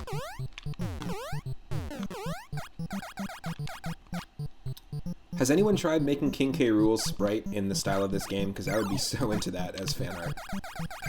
Like as if, or if someone remade, just for fun, did like an enemy, or they're claptraps, right? Yeah, but claptraps are considered Kremlings though. They're part of the Kremling army.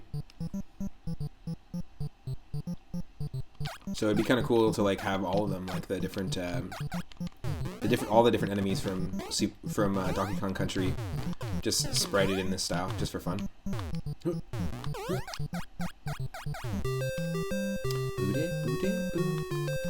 That's okay. Wasn't really quick enough. Shoot. Just gonna waste a lot of time here. Hold on.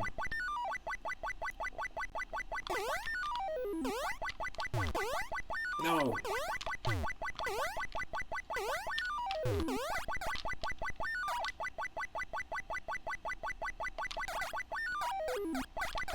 For those just joining, we played Bugs Bunny's Crazy Castle and beat our personal best high score in it earlier today. And we also played Bomberman II and set a high score on the board.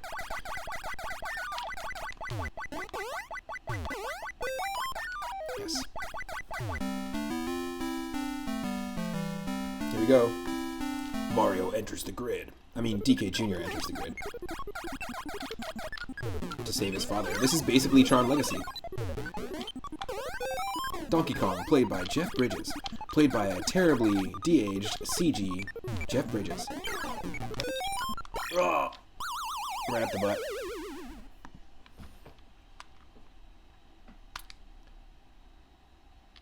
Right up the monkey ass. Is Mario based on Carl Denham? I don't know who that is. Oh! Oh, yes.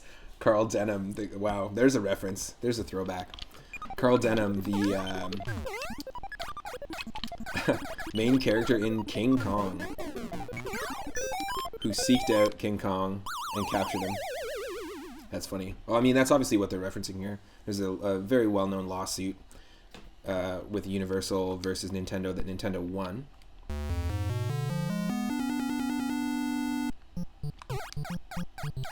I think it'd be really funny because, like, basically King Kong is where they came up with the idea. Donkey Kong, like having the word donkey in there is just different enough to make it legal, you know. Just put donkey instead of king. So I like the idea that if that works, then why can't we just No,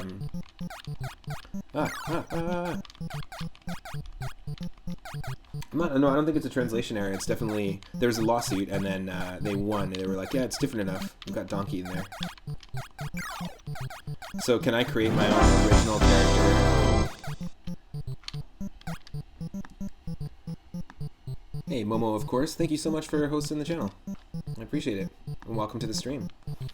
Yeah, I like the idea of, like, can I, if Donkey Kong is legal, legalize Donkey Kong, man.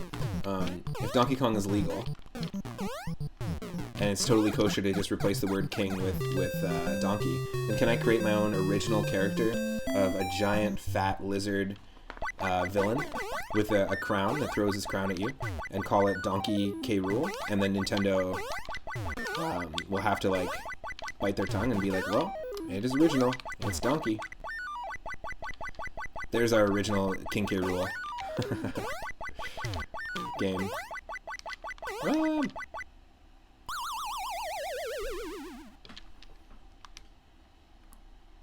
Oh, right on. Momo, thank you so much. I appreciate it. Thanks for swinging by. Hope you have an awesome dinner. We are rocking some NES puzzle and arcade style games. All the ones that I used to have in my original collection as a kid. We were playing some Bugs Bunny Crazy Castle, we were playing Bomberman II, and now we're doing some DK Jr. And we're failing at this level here. There's no reason, I'm just like impatient, there's no reason that we should be dying here. We'll start over. And this stream, I have like a roulette wheel, and I spin it, and it will tell me which game to play, and then I have to try and beat my personal best high score. It's been pretty fun. Oh yeah, the NES one, Bugs Bunny Crazy Castle, so fun. There's also 4 of them. There's sequels. There's a Game Boy and Game Boy Color version of the style of game as well. And a Woody Woodpecker themed one that is localized to Brazil only. Where the characters are the exact same, or the game's exact same, the levels are the same, but they just replace Bugs Bunny with Woody Woodpecker, and the Looney Tunes characters with Walter Lantz characters, like Chili Willy and the Walrus.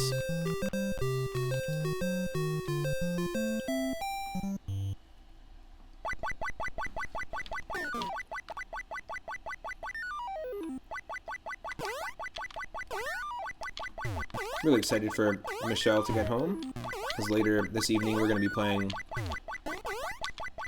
at 8:30 Pacific. We're going to be playing our co-op playthrough of Mario Golf 64. Me and my partner have been playing through that and been really enjoying it.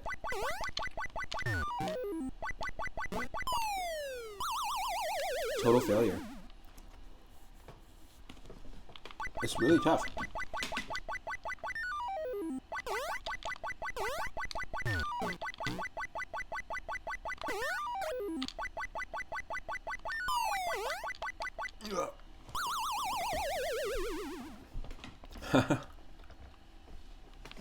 Oh yeah, I guess these enemies are technically in Donkey Kong Country 2 in some form, if you want to see them as vultures. Nice, Emperor D rule. I like that. Yeah, Necky. Good old Neckies. Actually, Itarama just recently played and beat Donkey Kong Country Mania. I was talking about it with you, Daryl, recently. I think maybe yesterday. Donkey Kong Country Mania is that, damn. It's a, Donkey Kong Country ROM hack with a pretty decent difficulty curve. I was watching you play it, and you said you really enjoyed it. So Itarama just beat it on stream.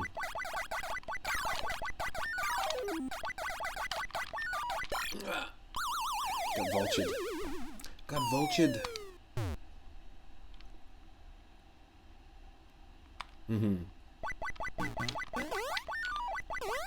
That's gotta be, I'm pretty sure, Daryl, those are like your favorite games, is the Donkey Kong Country games.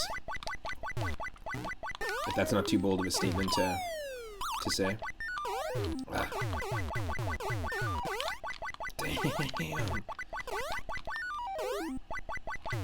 1 pixel.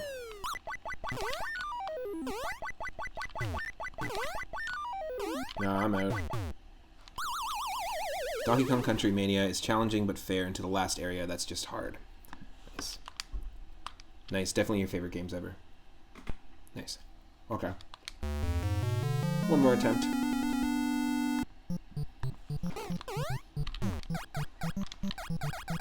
Food is calling. Oh, right on. Well, thank you so much. I'm also eating food as well. Thanks again for the host, Momo.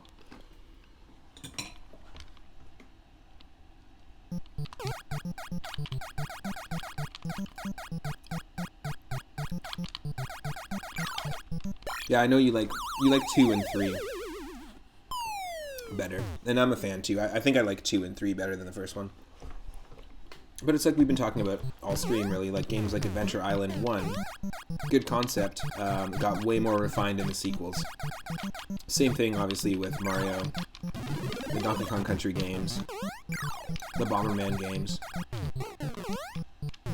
Just learning and growing. They just keep getting better. Now, we can't have a Bomberman game that gets any better after that Xbox 360 one. Mechanically, 2 and 3 are better, but this is such a change to DKC 1. It's worth the new experience. Awesome, very cool. I might try it on stream at some point, but the Donkey Kong Country games are not my super... They're some of my favorite games soundtrack-wise, but I'm really not that good at them.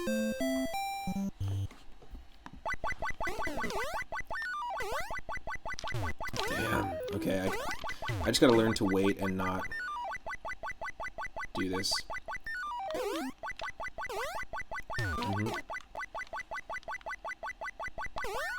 We gotta get to the grid.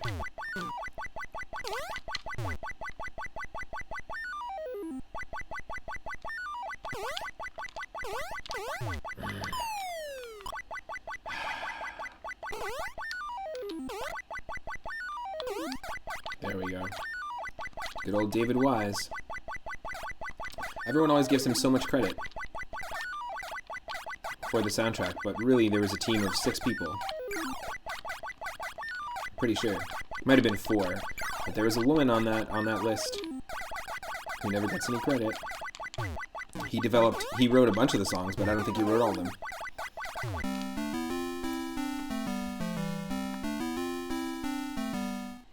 Oh, the first one you found more challenging to fully complete than the other 2, because the secrets were less obvious to you. Yeah, I guess 2 and 3, they do have a lot of, Evelyn is her name, yeah. Evelyn something. See? See, no one remembers her.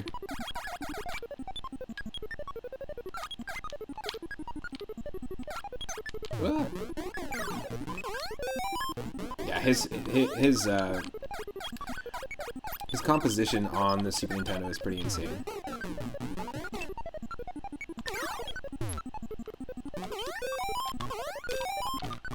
Get out of here. This grid level's insane.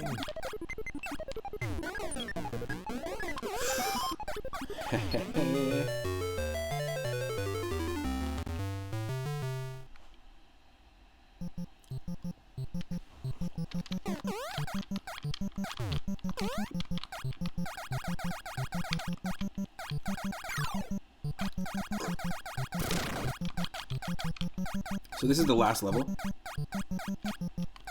Just gotta be aware of these birds and put these keys into the locks. In fact, this level reminds me a lot of Donkey Kong or Donkey Kong 3, the arcade and also NES game, which I didn't own in my original collection, but I did play it a lot after I picked it up years later. But in that game, you play as Stanley the Bugman, and you're attacking Donkey Kong again. Look at that. Saved his dad. Grandpa. His dad, grandpa, cousin.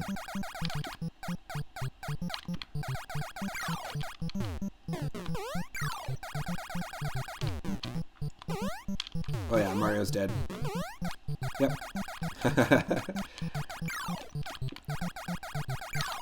You've gone too far, yo. Yes. Give me that bonus. 5,200. Nice. That was fast. So now it's just going to be a waiting game of... Not a waiting game, but we're going to be trying... Great. We just gotta wait. We just have to now get through all the levels again, and hopefully again, a third time. I've only gone through 2 loops to get our previous high score. But if we can improve our high score in this, that'd be awesome, because that means we will have gotten...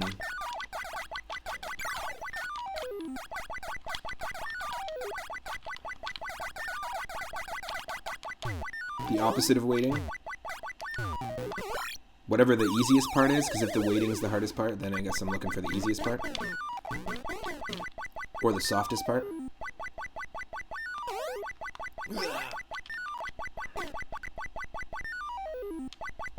It would be nice if we can beat our high score, because then we will have improved in every single game we've played this stream so far.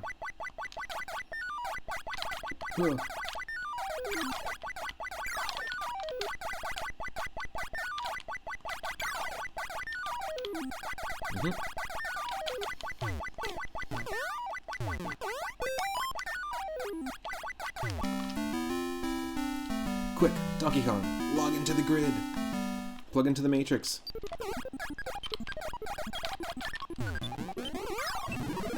I'm assuming because there's like electrical current that this is supposed to be like a power company or a power plant or something, but it does not look like that at all. Right in the butt.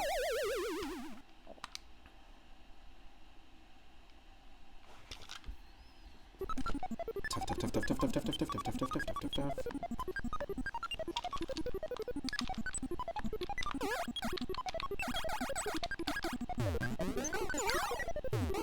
Mario is highly trained in many trades, it's very true. We are playing Yoshi's Cookie as well, which is a game where he's a chef. He runs a hotel, he's part of a wrecking crew.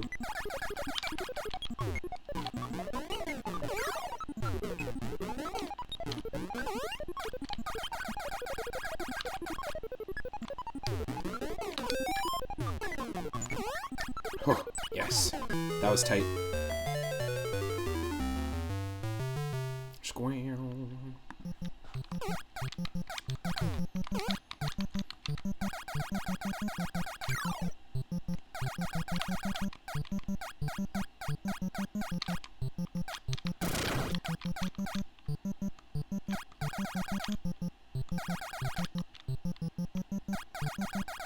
He plays every sport.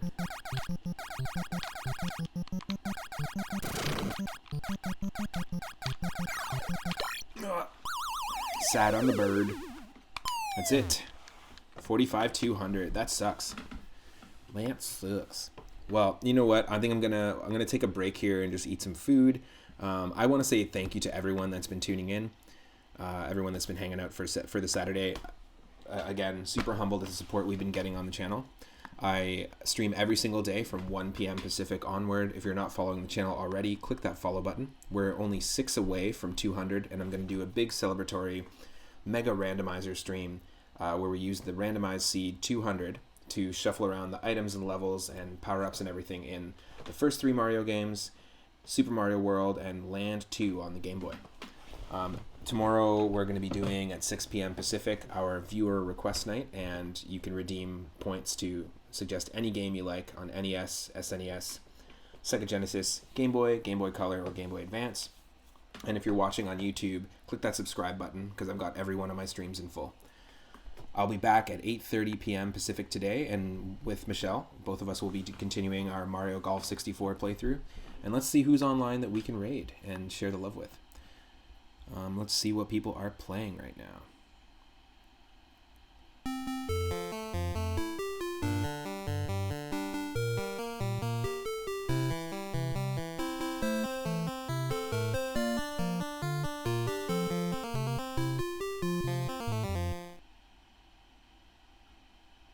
Cool. I think let's go ahead and raid Slopcore. I've rated him a couple times. He is a ROM hack creator.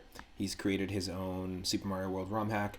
He often plays Super Mario World ROM hacks as well and plays Pokemon Nuzlocke challenges. He's been doing an Emerald randomizer Nuzlocke challenge on his stream. I've started one recently playing Pokemon Leaf Green with shuffled enemy Pokemon, shuffled wild Pokemon, shuffled moves. And Nuzlocke modes or Nuzlocke challenges are really tough. I commend anyone who does that successfully. So yeah, what I'm gonna do is we'll raid Slopcore. Give Slop a follow if you can. He's a great streamer, really great chat to hang out in. And yeah, thanks again for tuning in. I'll see everyone at 8:30. Take care, everyone.